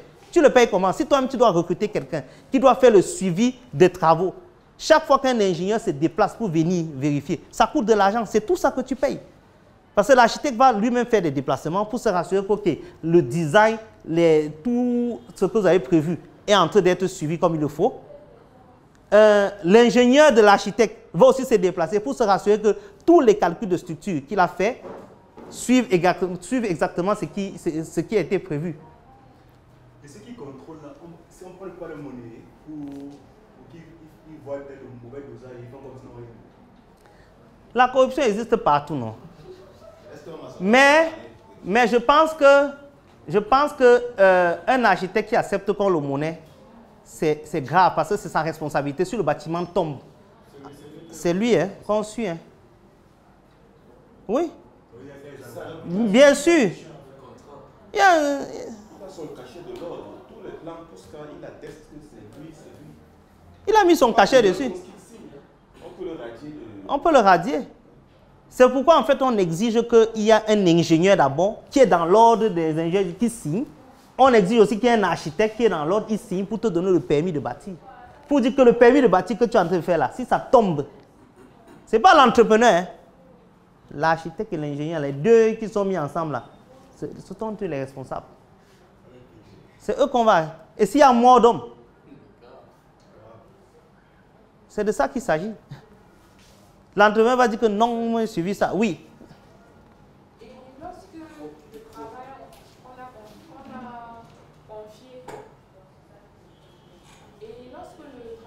confié, à l'architecte, si après que le projet est terminé, il y a des conséquences négatives, on peut porter plainte. Oui. Exactement. Le travail de l'architecte ne s'arrête pas à la fin. Hein. Quand il finit le bâtiment, il y a une garantie. En Europe, ici au Cameroun, ce n'est pas très surveillé. En Europe, il y a une garantie sur un certain nombre d'années. Je crois que c'est une dizaine d'années. Les gens qui sont à la diaspora peuvent confier. C'est au moins 10 ans. Il y a même des assurances qu'on prend. On ne suit pas tous ces détails. Mais même au Cameroun, quand même, l'architecte normalement est garant de ta maison. Donc même ce qui se passe après, c'est lui que tu as. Puisqu'il y a des plans de raccolement. Il ne finit pas le bâtiment, il part. Il y a des dernières petites touches que l'architecte est censé normalement suivre. Mais un entrepreneur, dès qu'il a fini, il a fini. Si c'est même d'abord lui qui a fini. Et le problème, c'est que les gens rencontrent, c'est quoi? Généralement, ce n'est pas celui qui finit la maison là. Ce n'est pas lui qui a commencé. Donc, toutes les fautes qu'il va rencontrer, il va te dire que c'est parce que l'autre là qui avait fait la fondation, il avait oublié. Il va critiquer le travail de l'autre jusqu'à toutes les erreurs qu'il aura. Il met ça dans le travail de l'autre. Or, quand tu as pris l'architecte dès le départ, tu n'as rien à dire à l'entrepreneur. Dès que tu vois une erreur, tu attrapes seulement là, que mon gars. Même s'il a changé, ce n'est pas ton problème, dit que mon gars, moi je ne veux rien savoir. Règle-moi ça. Quand on a fait notre plan, on n'avait pas prévu l'humidité ici là. S'il y a l'humidité qui vient de ce mur là, débrouille-toi. Que non, on a mis un mur de soutènement derrière, c'est parce qu'il y a l'eau. Ce n'est pas mon problème. Tu devais étudier ça. Tu devais savoir qu'il y a un mur qui pleut ou bien qu'il y a l'eau ou bien que non, on va mettre le ciment, zoom, mon frère, je ne veux pas ça, je veux plus voir d'humidité. Tu t'adresses à ton ingénieur et c'est à lui normalement de se démerder pour gérer ça. En fait, à ton architecte. Donc, on va finir rapidement maintenant avec les étapes généralement qu'il faut. Donc, en tant que maître d'œuvre, l'architecte est la personne par excellence qu'il vous faut pour proposer, pour coordonner un projet, de manière en qualité comme en efficacité et en termes de coût. À ce titre, il maîtrise chaque acte et son domaine d'intervention dans le processus. Le maire vous garantit une certaine réussite de votre projet. C'est l'architecte qui doit coordonner le projet de bout en bout. Okay? Donc, qu'est-ce qu'il fait? Il commence par les conseils en ce qui concerne le mode d'exploitation de votre terrain, l'optimisation du terrain. Comme j'ai dit, il étudie tous les aspects du terrain. Le mode d'exploitation, l'optimisation du terrain, ce que vous voulez faire, l'environnement. Hein? Quand vous prenez un terrain, je ne sais pas, c'est vrai que de manière naturelle, il y a certaines personnes qui peuvent le faire. Tu vas prendre un terrain omnisport aujourd'hui, dans un bon environnement, comme ça, tu veux faire une petite villa basse. Lui-même va te dire que mon frère, toi, tu vois pas que tous les voisins sont à R+5. Il faut quand même optimiser ce terrain. Parce que le mètre carré là-bas coûte au moins 200 000. On va prendre le mètre carré 200 000 pour faire une petite villa. À moins que, bon, il y a les riches aussi qui veulent gaspiller, en fait, qui veulent construire comme ça dépend. Mais en fonction de l'environnement, l'architecte peut te donner plus de conseils comment exploiter. Ce n'est pas seulement dans la construction, c'est dans tout ça qu'il te donne des conseils. Okay? Il faut un contrat clair, une visibilité globale du projet dès le début pour mieux vous préparer. Il vous donne des coûts réels. Il ne va pas être là pour négocier, pour dire, OK, non, la maison, si il te dit au début que non, 3 chambres, salon là, non, à 20 millions, tu peux le faire. Tu dis que, gars, à 20 millions, c'est quand même cher. Tu dis que non, envoie même 15, non, on va faire avec 15. L'architecte n'est pas là dans ça. L'ingénieur te dit ça, en fait, l'entrepreneur te dit ça parce qu'il veut le marché. L'architecte n'a pas d'intérêt à te mentir. Parce que s'il te dit 15 millions, ce n'est pas lui qui réalise. Après, tu as les débits de 40 millions, tu fais comment? Il te dit la vérité. Par contre, il peut te dire, allons par phase. Ok, tu n'as pas l'argent, tu n'as pas les 20 millions. On peut commencer par la fondation, on fait la structure. Peut-être on finit le rez-de-chaussée, tu restes dedans. Quand tu auras l'argent, tu continues. Il peut te faire un devis clair par phase. Ce que l'entrepreneur peut difficilement faire. Ok? Donc, un devis qui prend en compte les imprévus, les frais annexes du projet. En principe, l'architecte te donne un truc global qui couvre tout ça. Une utilisation efficace des fonds en consultant plusieurs contractants pour la réalisation et la sélection de, pour vous, en fait, la plus favorable. Comme on disait, normalement, il rédige un cahier de charges et il consulte plusieurs personnes. Il ne vient pas simplement vous dire, ok, je veux telle maison, tu vois quelqu'un, il te fait un devis, que voilà ça. Maintenant, tu parles voir, tu négocies la réduction de son devis. Mais par rapport à quoi tu négocies la réduction de son devis? Puisque quand moi je fais le devis, je sais déjà que tu vas négocier la réduction, donc il met d'abord les prix hauts. Je sais que je suis le seul que tu as consulté. Pourquoi les gens sont toujours bêtes jusqu'à présent, non? Aïe, on va expliquer ça comment.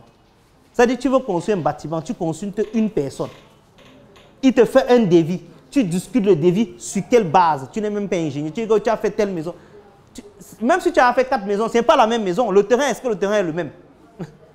La distance où on prenait le sable pour venir livrer, est-ce que c'est la même chose?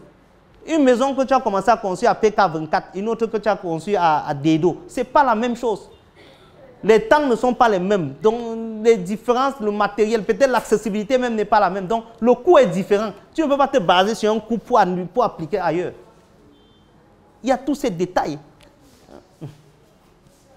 Donc, il juge le travail réalisé et défend vos intérêts tout au long du projet. Et c'est ça l'architecte. En fait, l'architecte, c'est comme si en fait, vous partez prendre quelqu'un qui est du domaine, qui va vous représenter.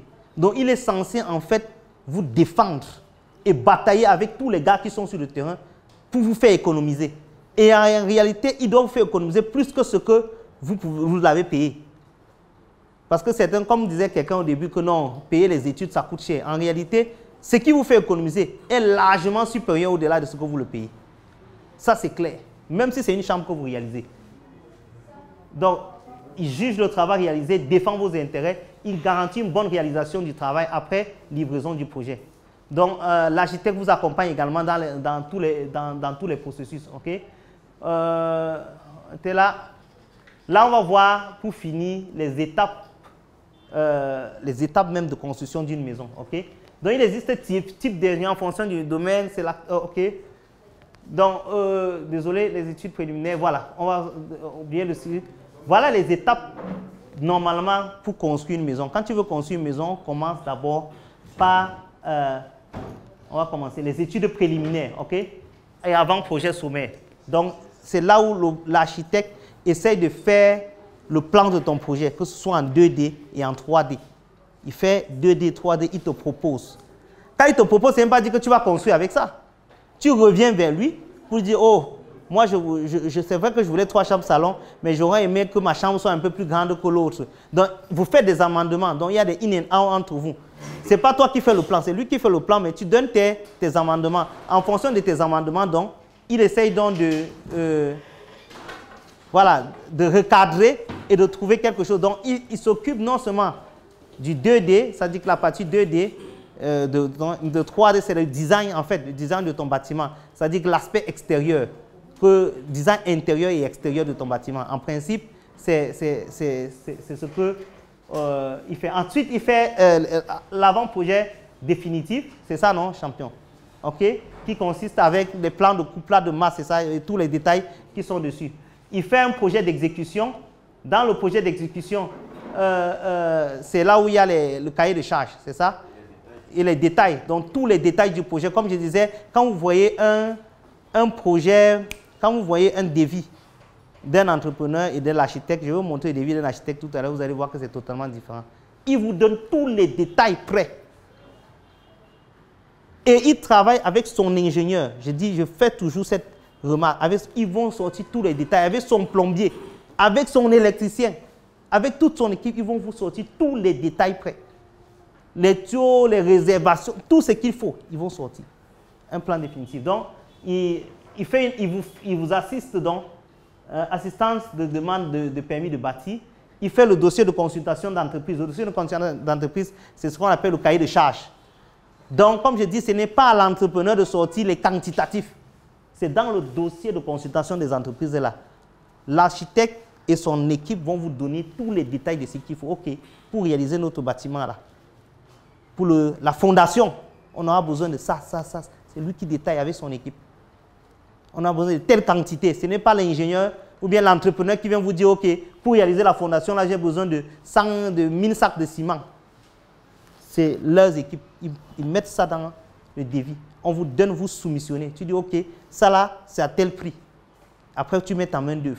Donc, c'est lui qui rédige le cahier de consultation, le type de prise que vous allez utiliser, le type de carreau, le type tout.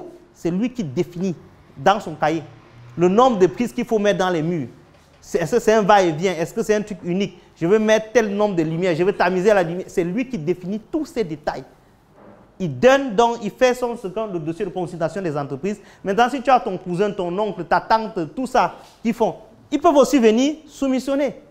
Ils soumissionnent, au moins ça permet de comparer le prix qu'on va vous donner avec les autres. Au moins c'est juste. Vous voyez? Donc, le dossier de consultation, l'examen des offres et préparation du marché, dont la direction de l'exécution des marchés, des travaux, examen des documents de l'exécution des œuvres, la comptabilité des travaux, la réception. Donc, pendant qu'on fait les travaux, pendant l'exécution, il va faire le suivi. Donc, après, il va faire la réception. Donc, c'est lui qui réceptionne et c'est lui qui donne les clés finaux à la personne qui a payé. En fait, si vous voulez, et ensuite, c'est lui qui remet tout. Donc, ensuite, il va faire le plan de raccolement. Donc, ça sont les derniers plans parce que lors de l'exécution, il peut y avoir des petites modifications qui ont été faites dans le plan initial qui va donc ajuster pour vous donner. Et vous allez voir plusieurs de maisons ici, vous demandez les plans, il n'y a pas les plans. Il y avait les plans au début, hein. Mais quand ils finissent là, comme il y a eu quelques modifications là, il n'y a jamais les plans de raccolement parce que ce sont les techniciens qui ont fait ça. Un bon architecte, quand vous finissez, il vous donne les derniers plans, vous conservez, vous gardez. S'il y a une modification ou bien n'importe quoi dans votre maison, même un plombier qui n'a jamais travaillé là-bas, il vient. Vous dites que j'ai un problème d'eau. Il prend les plans. Il connaît où se trouve le problème. Parce que tout est... Quand on dit les plans, vous pensez que ce sont les plans 2D. C'est les détails, tous les détails sont dessus. Là où les câbles passent. C'est-à-dire que quand il vient ici, il voit un bâtiment comme celui-ci. Il sait que la prise ici, le câble qui amène ce truc-ci qui va au niveau du sec, il sait où ça passe. Donc s'il faut casser, il sait où casser. Mais quand vous prenez les gars du quartier, comment tu vas savoir? Peut-être il est passé comme ça, peut-être il est passé comme ça, peut-être il est passé comme ça. Que essayons un peu. Tu ne connais pas où c'est, il n'y a aucun plan. Rien n'est fait. On dit l'eau coule, on voit seulement l'eau coule dans le mur. Quand l'eau coule dans le mur, tu ne peux pas connaître la source. Peut-être la source, c'est loin là-bas. Donc, il a trouvé la sortie par ici. Donc, on va casser tout ça avant de retrouver. Il n'y a aucun plan de raccolement. C'est-à-dire que quand on dit, comme Carrie le disait, tu veux économiser maintenant là. Mais à long terme, hein, ce que tu dépenses. Et moi, j'ai des bâtiments comme ça. Il y a des bâtiments que mes parents ont fait là. Tous les jours, chaque plombier vient définir là-bas. Tous les jours, on appelle un plombier que mon frère, viens faire un peu ton expertise. Chacun vient définir. Et comme on a des mauvais plombiers aussi, ça veut dire qu'il suffit d'être un peu bon dans ce pays-ci pour être une star. Si vous trouvez un technicien qui est un peu bon, et pas très bon, un peu, on va seulement l'appeler toutes les minutes. Parce que tu vois un plombier, tu l'appelles. Il n'a fait plomberie nulle part, il a appris chez son frère ou bien chez son père. Il ne connaît rien de la plomberie, il connaît... Ah! Ça fait que, vous voyez, c'est pourquoi le plombier qui travaille avec l'architecte, s'il n'a pas fait des études de plomberie, il ne peut pas. Parce qu'il ne s'agit pas de venir raccoler un pot de douche ou bien... Il s'agit de faire la planification de quelque chose. De dire que si on met une toilette ici, on met une autre toilette là-bas, pourquoi on le fait? Donc, voilà un peu les étapes, comme je disais, toutes les étapes de construction d'un projet. Et c'est ça le travail de l'architecte. La plupart des gens, comme ils sont un peu totaux dans leur tête, ils pensent que le travail de l'architecte s'arrête aux études préliminaires. Un point. Études préliminaires, c'est les dessins, là, hein, les petits 3D, 2D qu'on fait au début. Là. Pour eux, c'est ça. Que gars, fais-moi les plans de mon bâtiment, tu me donnes, c'est bon. J'ai déjà quelqu'un qui va réaliser. Je veux seulement les plans. Eux aussi, comme les architectes aussi, ils ne vont pas rester à la maison pour ne rien manger, non. Ils disent, oh, il n'y a pas de problème. Envoie, il te fait les plans, il te donne. Tu dis que c'est bon. Tu dis que tu vas me contacter, il dit que oui, il te contacter. Avant que tu ne réalises, il a commencé à réaliser le plan. Ça dit que la personne réalise le plan que l'architecte lui a donné sans informer l'architecte. Il croit qu'il est sage. En fait, il est sûr qu'il économise. Il oublie toutes les autres étapes-ci. Il est sûr qu'il économise parce qu'il s'est dit que s'il contacte l'architecte, l'architecte va lui demander de l'argent pour les plans qu'il avait fait, qu'il n'a même pas d'abord bien payé. Mais il va encore lui demander de l'argent pour le suivi. Donc, il peut avoir un entrepreneur pour dire que j'ai déjà les plans, est-ce que tu peux réaliser ça? L'entrepreneur, bien sûr, n'est pas bête. Il va lui dire oui, je peux réaliser. Il va lui donner son devis. Je n'entre pas dans les mêmes choses. On connaît tous d'où vient ce devis. On connaît tous ce qu'il va perdre en s'engageant là-dedans. Au lieu de retourner vers la personne qui lui a fait les plans pour dire je veux lancer mon marché, je veux lancer mon chantier, on était à quel niveau? Est-ce que tu peux m'aider pour la suite?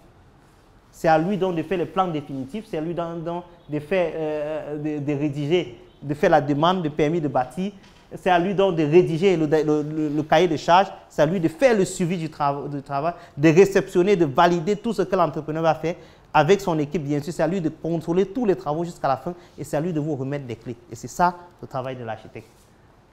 Les honoraires, quelqu'un parlait, dit que les honoraires de l'architecte sont chers. En réalité, il y a des choses qui définissent ça. Un peu comme ici, on peut voir montant des travaux. Donc, en fonction du type de bâtiment, les honoraires de l'architecte, comme vous voyez dans le tableau, ça varie entre 7 et 12% en fonction du type. En fonction du type. Quand on dit 7 et 12%, c'est le coût de votre bâtiment, en fonction du type de bâtiment que c'est. Donc, quand sont les trucs de moins de 50 millions, généralement, en fonction du type, est-ce que c'est une petite, c'est un chambre-salon, c'est juste, je ne sais pas, un bureau, 2 chambres-salon, un immeuble. En fonction, plus c'est petit, plus en principe le coût est élevé.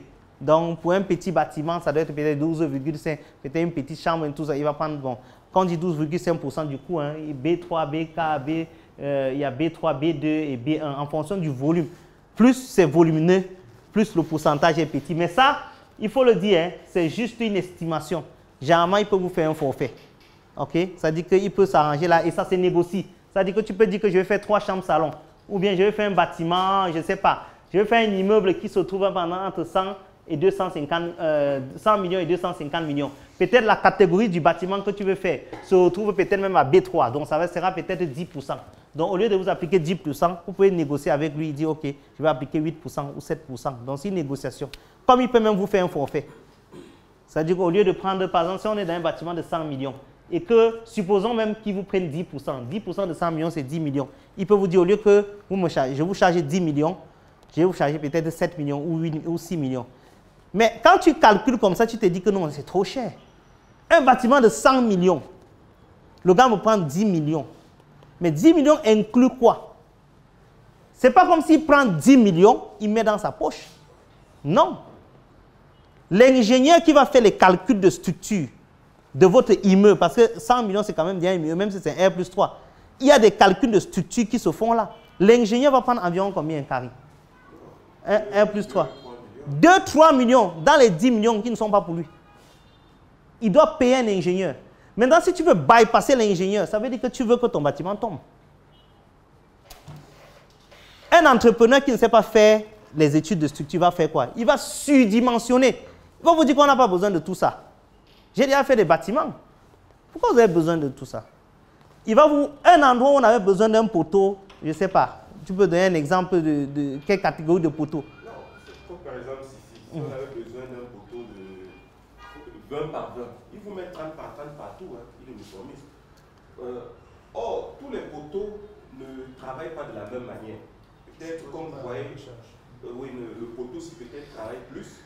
Bon, de manière architecturale, peut-être il va te dire non, je préfère que tous les poteaux ont la même dimension pour la beauté. Mais à l'intérieur, il y a des fers. Je peux dire, bon, comme c'est ce qu'on voit, vous voulez que ça soit 30-30, mais à l'intérieur, si je vais mettre peut-être des fers de 10, là-bas des fers de 12, ainsi de suite. Donc, j'optimise par rapport à cela. Voyez, c'est un peu ça le... Et sur un poteau, combien peut coûter un poteau? Pour un R+3, par exemple, un poteau. Non, on ne peut pas donner... Non, roughly. Je vais dire une estimation. Tout se passe par rapport au volume du béton Okay. armé. Hein. Mhm. Je vais dire, bon, le béton armé, environ, c'est 150 000 mètres cubes. Ok. Donc maintenant, ça dépend. Si c'est fortement armé ou bien moins armé. Donc, je ne peux pas vous dire qu'un poteau... Ok, en fait, ce que je vais dire, c'est par là, c'est quoi? C'est que si on a 5 poteaux, il y a des poteaux qui pouvaient être 20 par 20, comme tu as dit, un autre 30 par 30. Maintenant, comme on n'a pas fait tous les calculs qu'il faut, on ne veut pas que le bâtiment tombe. On fait 30 par 30 partout. C'est ce qui vous a mis dans le devis.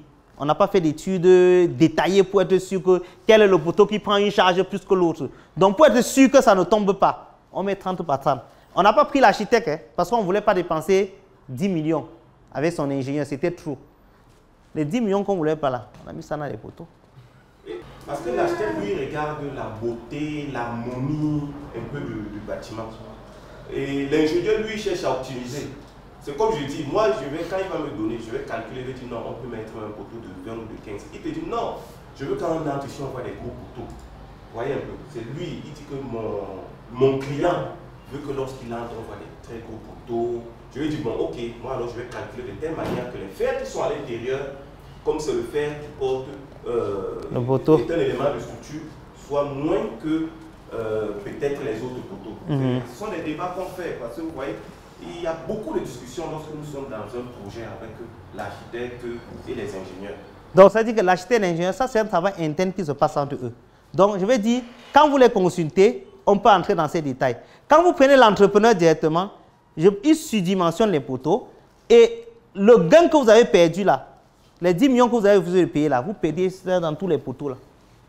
Je connais une église comme ça où j'ai vu, quand toi tu vois le poteau de l'église, tu te dis que ce qu'ils voulaient supporter là-bas, c'est le stade omnisport. C'est-à-dire que le poteau, 2-3 personnes peuvent se mettre derrière le poteau, on ne le voit pas. Le poteau est solide comme ça. Ah! En fait, peut-être tu vas te dire que non, on va économiser, on n'a pas besoin de donner 5 millions à l'architecte, ou bien 3 millions, ou bien 10 millions. Finalement, tu perds dans la réalisation de ton bâtiment. Soit tu sous-dimensionnes, le risque c'est que ça tombe. Et si ça tombe, ça veut dire que tu as perdu tout ce que tu avais investi. Imagine, tu as mis un R+2 déjà. Tout tombe. Ça veut dire que c'est peut-être 40 millions. Parce que tu veux économiser 5 millions. Hein. Tu as perdu 40 millions. Ou tu surdimensionnes pour être sûr que ça va bien se passer. Et de la même manière, tu perds toujours l'argent. Donc en réalité, tu es bête si tu travailles sans l'architecte. Mais c'est ce qu'il a étudié. C'est ce qu'il sait faire. Il ne sait rien faire d'autre.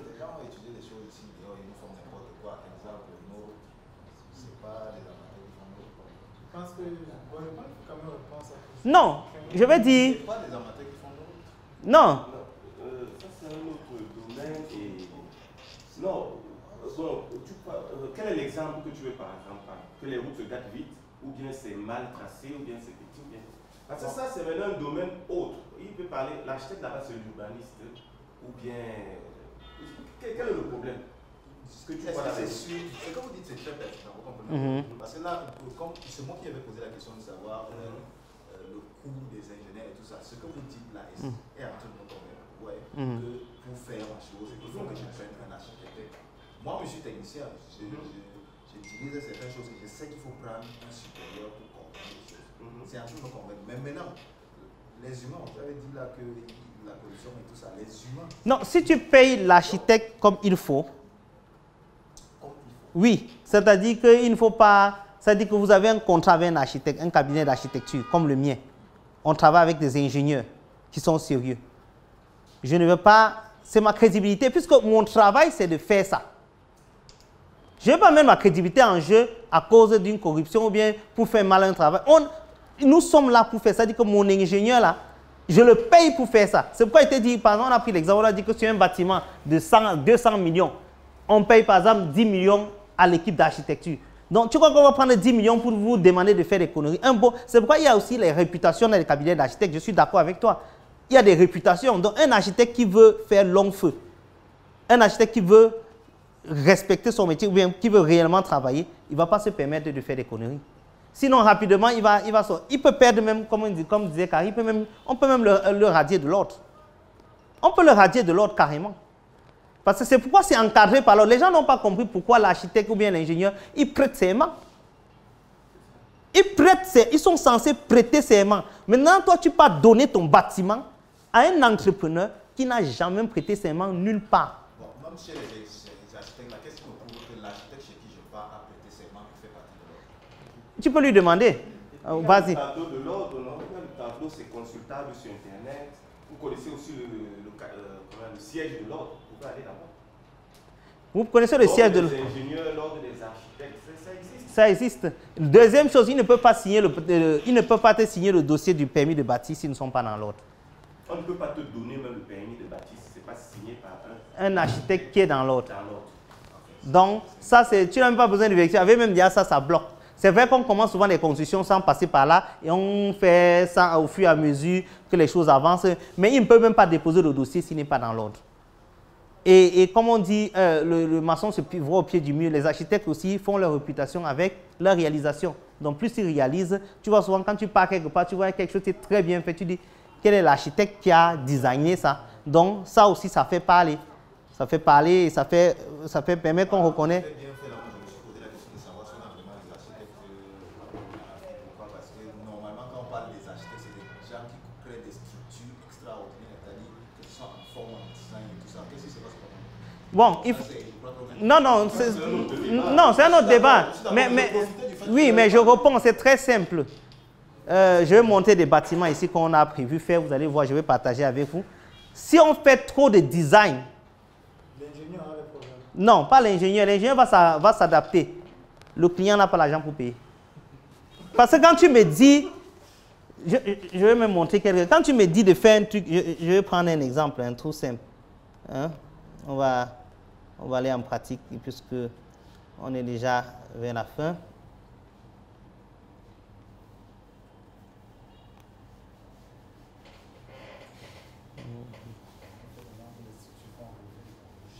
Les structures, par exemple, qu'on voit à Dubaï, tout ça. Tu vas construire un hôpital à Yaoundé qui fait rêver, tu vas coûter peut-être, je prends l'exemple, 10 milliards.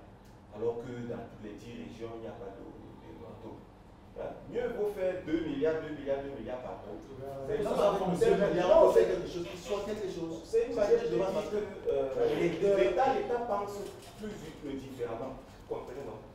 Tu ne penses pas, il te dit, bon, au lieu de faire un truc, voilà.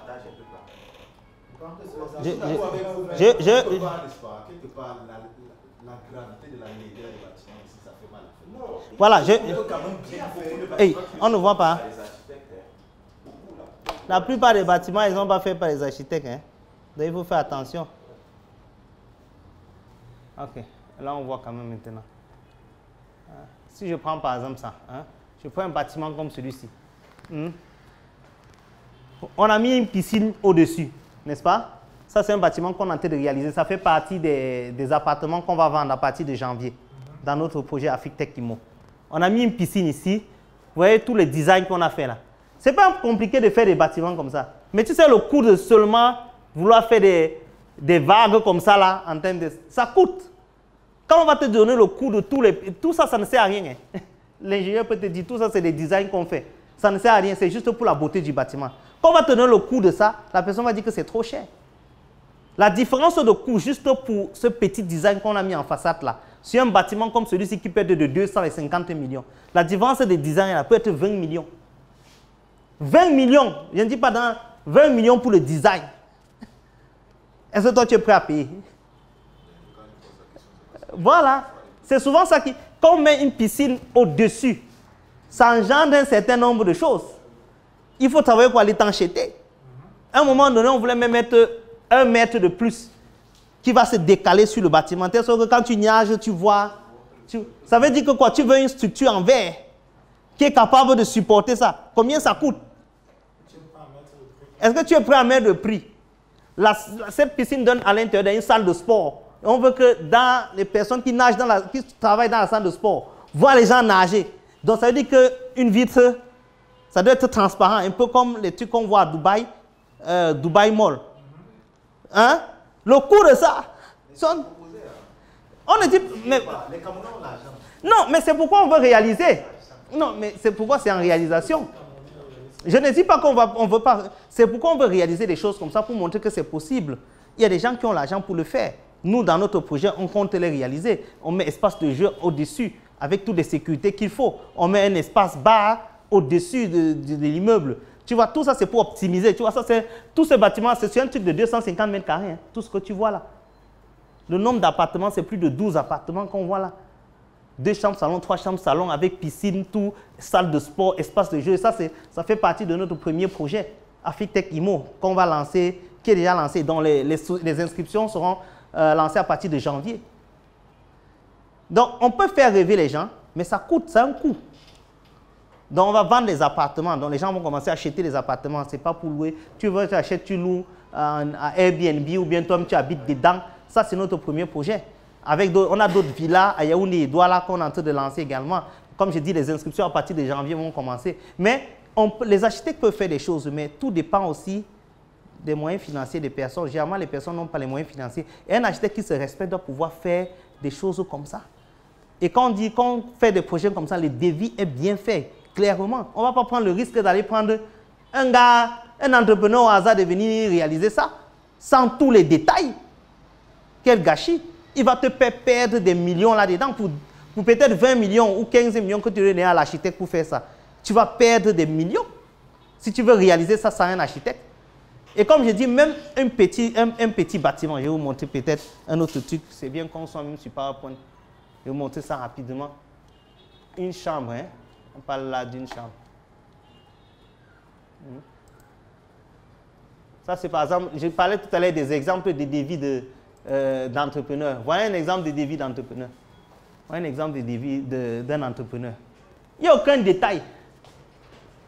C'est-à-dire que c'est global. Tu ne peux même pas, tu sais même pas pourquoi il a mis ça. Toi, quand tu n'es pas du domaine, qu'est-ce que tu vas faire? Tu vas venir essayer de négocier les prix. Comment tu négocies les prix? Tu regardes ce qui est plus cher. Tu as dit que bon, attends, quelles sont les lignes qui sont plus chères? Tu viens et dis, ok, tôle là, c'est combien? 472 000 gars. Pourquoi c'est 470 000? Il t'a dit qu'il veut 45 tôles. Ça là, c'est le devis d'un petit 2 chambres. Hein. Il veut dire que 45 tôles. Sur quelle base tu analyses qu'il faut 45 tôles ou pas? Quel type de tôle même il parle? Tu ne connais pas. Il te dit seulement tôle, pointe de quel type de tôle? Il y a plusieurs types de tôles. Ça, c'est le devis d'un entrepreneur. Vague. Ce qui peut acheter là-bas, tu ne connais rien. Tu ne peux même pas critiquer. Quand un architecte te fait un devis, on va voir un exemple tout à l'heure. Tout est détaillé. Tu sais exactement de quoi il s'agit. Dans ce devis-là même déjà, l'entrepreneur te trompe même 4 fois. Tu vas dire que non, c'est un petit truc. Tu n'as pas besoin de consulter l'architecte. Tu perds de l'argent. Tu perds au moins 500 000 ici. Hormis sa main d'œuvre, hein, dans le matériel, tu perds au moins 500 000. Les 500 000 là, si tu avais pris l'architecte, si on prenait même un taux qui est 10%, généralement pour des petites œuvres comme ça, il va peut-être vous prendre 5-6%. Prenez même 10%, ça fait 300 000. Tu donnes 300 000 à un architecte pour faire le même travail. Il va te faire économiser plus de 500 000 que tu devais perdre. En réalité, c'est de ça qu'il s'agit. Sans compter les ajouts après. Sans compter les... Voilà, et déjà même, il a donné ce devis pour te pousser à réaliser. Une fois que tu as commencé, il sait que tu vas finir. Et si tu ne finis pas, même si tu changes d'entrepreneur, il a eu sa part. Parce qu'en réalité, ça là, c'était pour réaliser 2 chambres salon. Ça, c'est impossible de réaliser 2 chambres salon à 3 millions. Même si c'est une hutte. Tu ne peux pas. Parce que seulement pour commencer, même le puits, pour puiser l'eau, pour commencer les travaux, c'est 1 500 000. Ou bien je mens. Puisque pour faire les travaux, généralement c'est sur un terrain nu, non. Il n'y a même pas l'eau, l'électricité, non. Il y a une fosse septique qu'il faut creuser, non. Tu le fais où? Il n'a pas prévu. Il y a un puits, il n'a pas prévu. Parce qu'il faut de l'eau. Ou bien on va prendre l'eau de la Sénèque pour construire. Même ça, il faut tirer. Ce sont les détails qu'un entrepreneur ne va jamais te donner. Si tu es entrepreneur, toi-même, tu sais, vous ne mettez pas tous les détails. C'est pour pousser le gars qui veut réaliser à commencer les travaux. Et vous dites que non, on donne l'avance même 1 500 000. Maintenant, quand tu dis que tu sais, patron, On prend l'eau où? Tu es malade, quand tu faisais ton débit, tu n'as pas mis l'eau. Que la sécurité, que quand on quitte le chantier le soir, on ne sait pas où mettre le matériel, ou bien on a volé. Tu es bête, quand tu faisais le débit, tu n'as pas prévu un endroit pour garder le matériel. Mais donc, ça veut dire que depuis le début, tu as introduit le gars en erreur. Ça, les imprévus dont vous parliez. Oui. Tu aurais dû lui dire que pour commencer le chantier même d'abord, il faut 5 millions. C'est ça la réalité. On n'a rien construit, hein. Même la fondation n'a pas commencé. Tu dis qu'il faut d'abord 5 millions pour commencer. Il dit que pourquoi? Le personnel, ils vont chier où? Donc il faut y aller creuser un petit truc quelque part.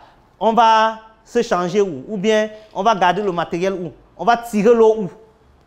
C'est-à-dire, ce que vous appelez quoi ça, le truc d'installation, le kit d'installation de chantier.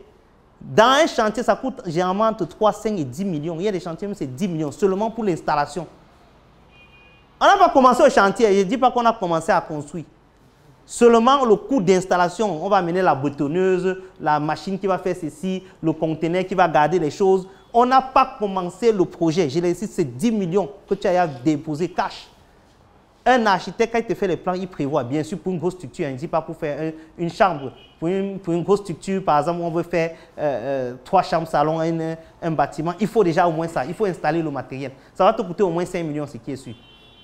Sans compter le bâtiment, avant même de commencer à creuser pour dire que mettons la première fondation.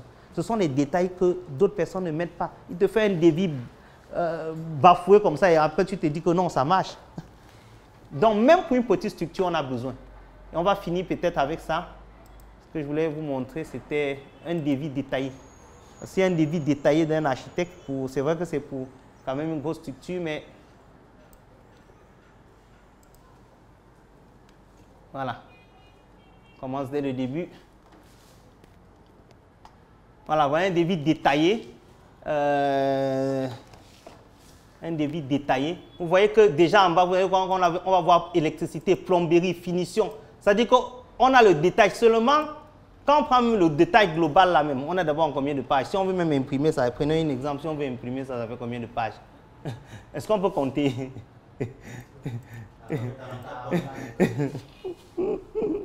44 pages. Non, c'est pour dire que ce n'est pas au client, ce n'est pas le travail du client. C'est le travail de l'architecte, puisqu'il connaît sa chose.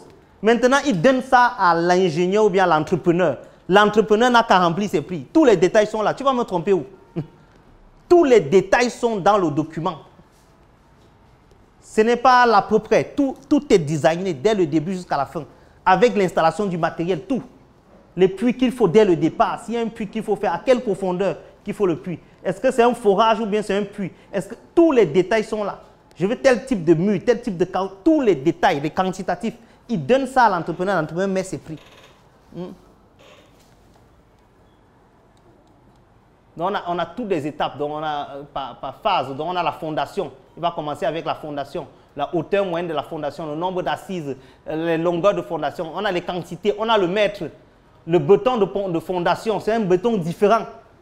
On a tous les largeurs de fouille, il te met les largeurs de béton propriété, l'épaisseur du béton, il met le volume de béton proposé. Attends, vraiment, tu as vu un entrepreneur qui fait ça? Est-ce qu'il ne te dit pas que la fondation 3 500 000 il te donne une autre ligne que les tôles. te donne un total comme ça. Tu as tous les détails. Hein? La quantité de ciment pour la fondation, on ne dit pas le ciment de tout le bâtiment. Hein? Les semaines de fondation sous total, on a là le béton de bourrage de fondation, c'est différent de l'autre. Le type de parpaing, les joints murs de fondation. Hein?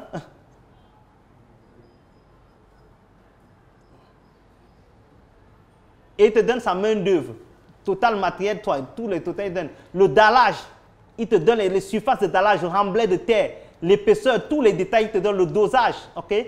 L'ossature et l'évaluation des RDC, ça c'est on commence avec le rez-de-chaussée. La hauteur des murs, le nombre d'assises, la longueur des murs, hauteur moyenne des portes, largeur moyenne des portes, nombre de portes, hauteur moyenne des fenêtres, surface.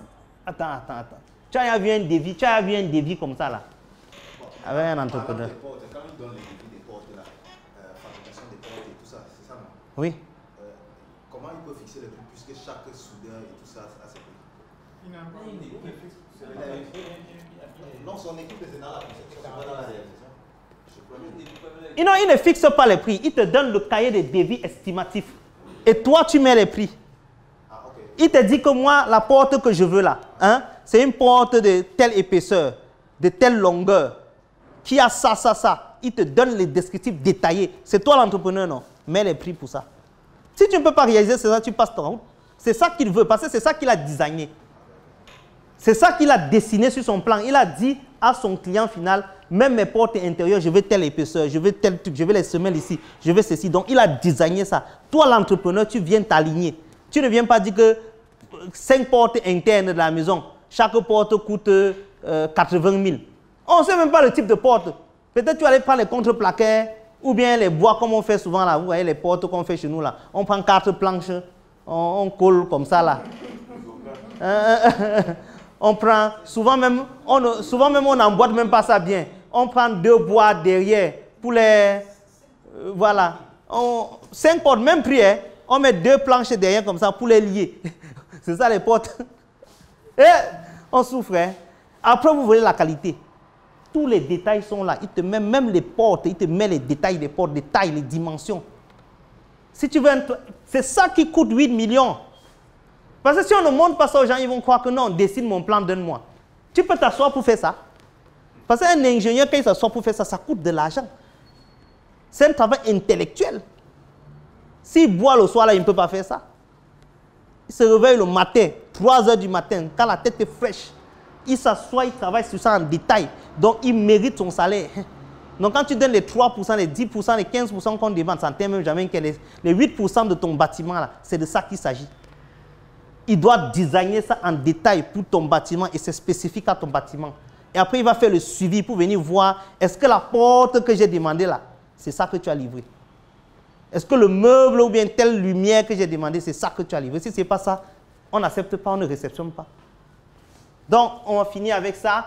Les types de fer, fer de 10, fer de 8 ou de 6, les poteaux du rez-de-chaussée, il met les détails des poteaux.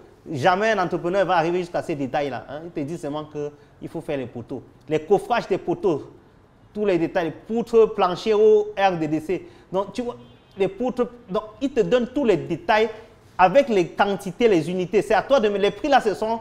Il peut mettre des prix estimatifs, mais généralement, quand on te donne le cahier des charges, il n'y a pas tous ces prix-là.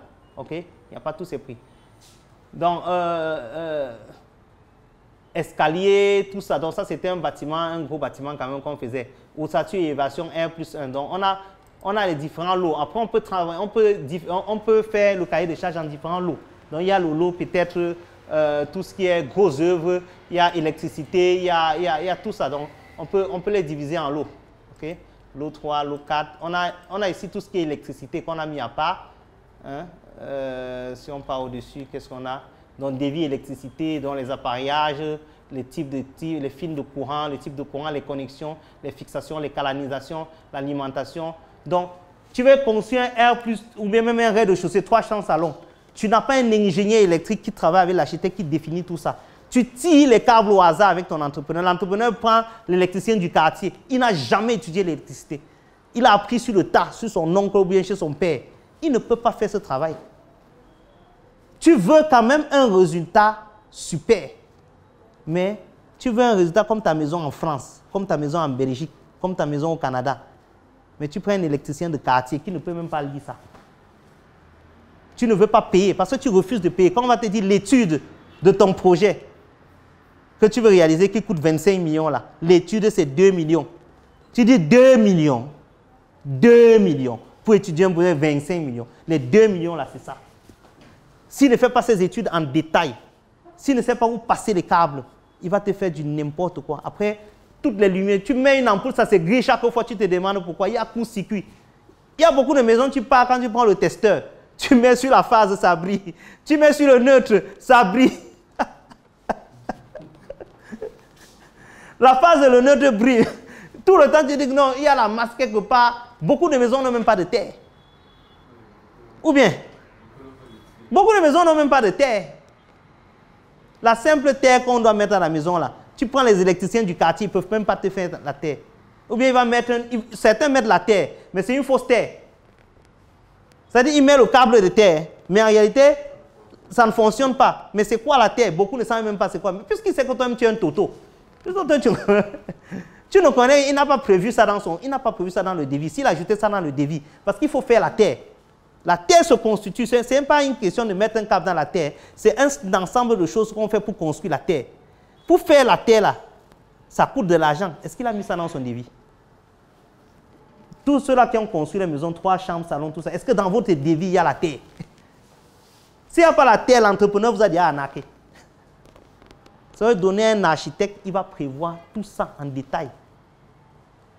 Il va te prévoir la terre, que ça coûte telle somme. Et pour faire la terre là, il faut tel élément, tel élément, tel élément, avant de mettre les câbles de terre qui va rattacher à toutes les prises, avec un schéma de câblage électrique global de la maison. Quand il y a un problème électrique, un bon électricien, quand il voit le plan, il connaît immédiatement que ça là c'est relié à ça. Ça vient dessus, le câble passe ici, il peut suivre et il peut dépanner. Mais si c'est l'électricien du quartier, tu es foutu. Tu vas tirer le câble ici, tire là-bas, le va-et-vient ne marche pas. Tu viens ici, tu allumes, on dit que non. Pour que ça s'allume là, il faut d'abord appuyer là-bas. Après, tu appuies ici 2 fois. Quand tu appuies 2 fois ici, tu appuies là-bas, ça s'allume. La maison est même automatique. Ah, maman. Donc, ça c'est l'électricité. Il y a la plomberie. Même chose pour les plombiers, hein, la position des trucs dans les toilettes. On a tous les détails plomberie. Ouais, bon, ça c'est quoi? C'était un R+4. Hein. C'était ça, carré. C'était un R+4. Dans la plomberie, on est dans 21 millions. Simplement la plomberie. Hein? Il y a beaucoup de tuyauterie et tout ça. Donc, il y a un ensemble, les WC de douche, les lavabos, les éviers, les pots de savon, pots de serviettes, il y a tout ça. Pour chaque appareillage, il y a tout ce qui est finition, revêtement des murs. Il y a les plafonds, le type de plafond, de terrain, plafond intérieur. On a tous ces détails-là. Donc, voilà un peu un exemple de devis. Voilà un exemple de devis de... La totalité de ce bâtiment, ça faisait... c'était combien? Je vais à total ici. OK. Totalité, c'est 308 millions. Oui. Le gros œuvre, c'était un R+4 quand même, non? C'est ça, R+4. Avec sous-sol. Oui, c'est un R+4 avec sous-sol. Je crois qu'il y en avait au moins 3 ou 4. 3 ou 4. Voilà, 2 appartements studio par palier environ. 2 appartements. Voilà. Non, 3 chambres. Il y avait 3 chambres, il y avait 2 chambres, il y avait studio par palier, plus un sous-sol avec garage et ainsi de suite. Voilà. On était à 300 et quelques millions. Si vous présentez, ça me pousse à poser une question. Généralement, quand on fait un R+4 comme ça, le sous-sol. Bon, cela me pousse à poser une question. Généralement, quand on fait un bâtiment R+4, le sous-sol peut prendre quel pourcentage par rapport aux machines finales? Par rapport au montage? Pourcentage de quoi? Pourcentage par rapport à ce que le client a en mission. Au coût du bâtiment? Au coût du bâtiment. Non, ça dépend de beaucoup de paramètres. Comme ça, tu dis, ça se calcule. Si tu es dans ce bâtiment. Hein?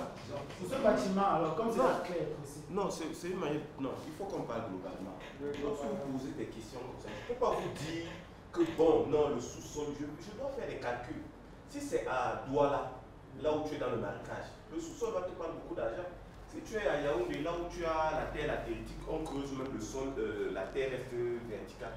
Tu vas mettre un mur de soutènement en conséquence, ça va te coûter moins. Quelqu'un qui vous donne des prix comme ça, c'est pas bon. Tout s'étudie. Vous comprenez un peu? Voilà. Je comprends ta question, c'est que non, tu veux commencer comment? Non, on va faire une étude. Une étude, parce qu'on va savoir. Est-ce qu'il y aura une salle de sport en haut? Ça va jouer sur la fondation. Tu comprends, non? S'il n'y a pas de salle de sport, ça sera moins, le coût sera moins. Vous voyez, non? On parle d'une étude. Si tu veux un sous-sol, on ne peut pas te donner un prix global, mais ça peut être entre 10, 20, 30 millions. Voilà. Seulement le sous-sol n'est pas un bâtiment. Ça. Voilà. C'est pour il ne veut pas te donner les coûts parce que ça te fait peur, ça dépend. Tu pars à Douala, la terre est mauvaise. Tu creuses même la partie du sous-sol. La terre n'est pas toujours bonne. Il faut encore aller un peu plus bas pour trouver là où il faut mettre des semelles assez solides. Donc, ça va te coûter cher. Comme il parle, le mur de soutènement qui doit être en béton, ça coûte cher. Si la terre n'est pas déjà ferme, il faut bloquer tout ça. Donc, ça coûte extrêmement cher. Donc, le sous-sol, ça ne veut pas dire que ça dépend de l'environnement. Il n'y a pas un coût pour ça, ça dépend. Mais rassure-toi que ça peut coûter le coût d'un niveau. Le coût du sous-sol, ça peut être le coût d'un niveau, d'un étage. Oui. Seulement pour faire le sous-sol, ça peut être le coût d'un étage. Parce que c'est là que tu mets les murs de ciment, tu mets la fondation, tu mets beaucoup d'autres choses. Donc ça coûte cher. Ça coûte cher. Et il faut encore en plus canaliser les eaux. Pour qu'il n'y ait pas d'inondation au sous-sol. Donc quand les eaux viennent, il faut les guider. Donc il y a beaucoup d'autres paramètres à prendre en compte. En tout cas, ce bâtiment était à 308 millions. C'est quand même un gros bâtiment. Mais c'était juste pour montrer qu'avec les dévis d'un entrepreneur, on entre vraiment dans un certain nombre de détails qui nous permettent vraiment de travailler aisément comme il faut. Donc je pense que s'il n'y a pas de questions, on va conclure. Oui. Moi j'ai une question. Alors, j'aimerais savoir quelles sont les principales personnes qui sont prêtes à investir de l'argent pour bien faire ce genre de projet, pour éviter toutes ces arnaques. Je n'ai pas bien compris la question. Quelles sont les personnes, les types de personnes, par exemple de niveau social, ou bien si ce sont des gens de la diaspora, par exemple, qui sont souvent prêts à investir.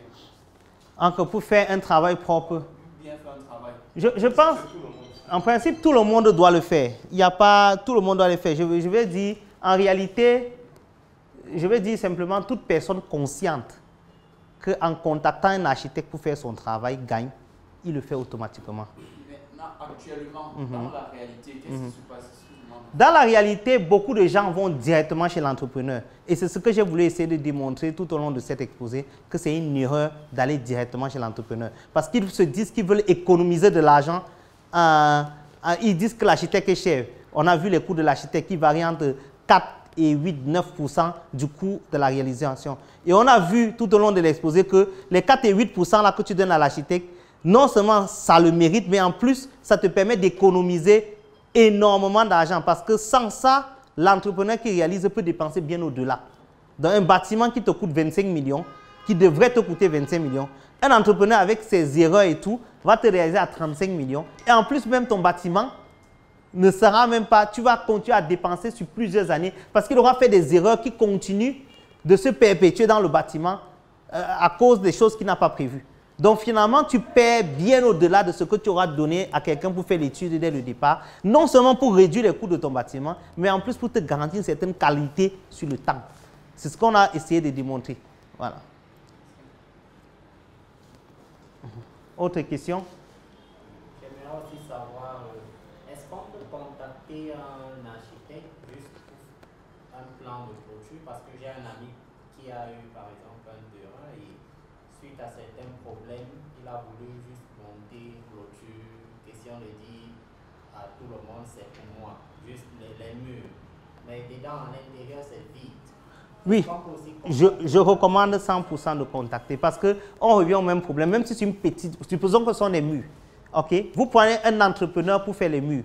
Il va vous faire la clôture, il va vous dire que le devis pour faire la clôture, c'est, je prends un exemple, 3 millions. Ce n'est pas parce que c'est une clôture que ça coûte moins cher. Ça peut te coûter 3 millions hein, pour faire les murs, parce qu'il faut faire les poteaux.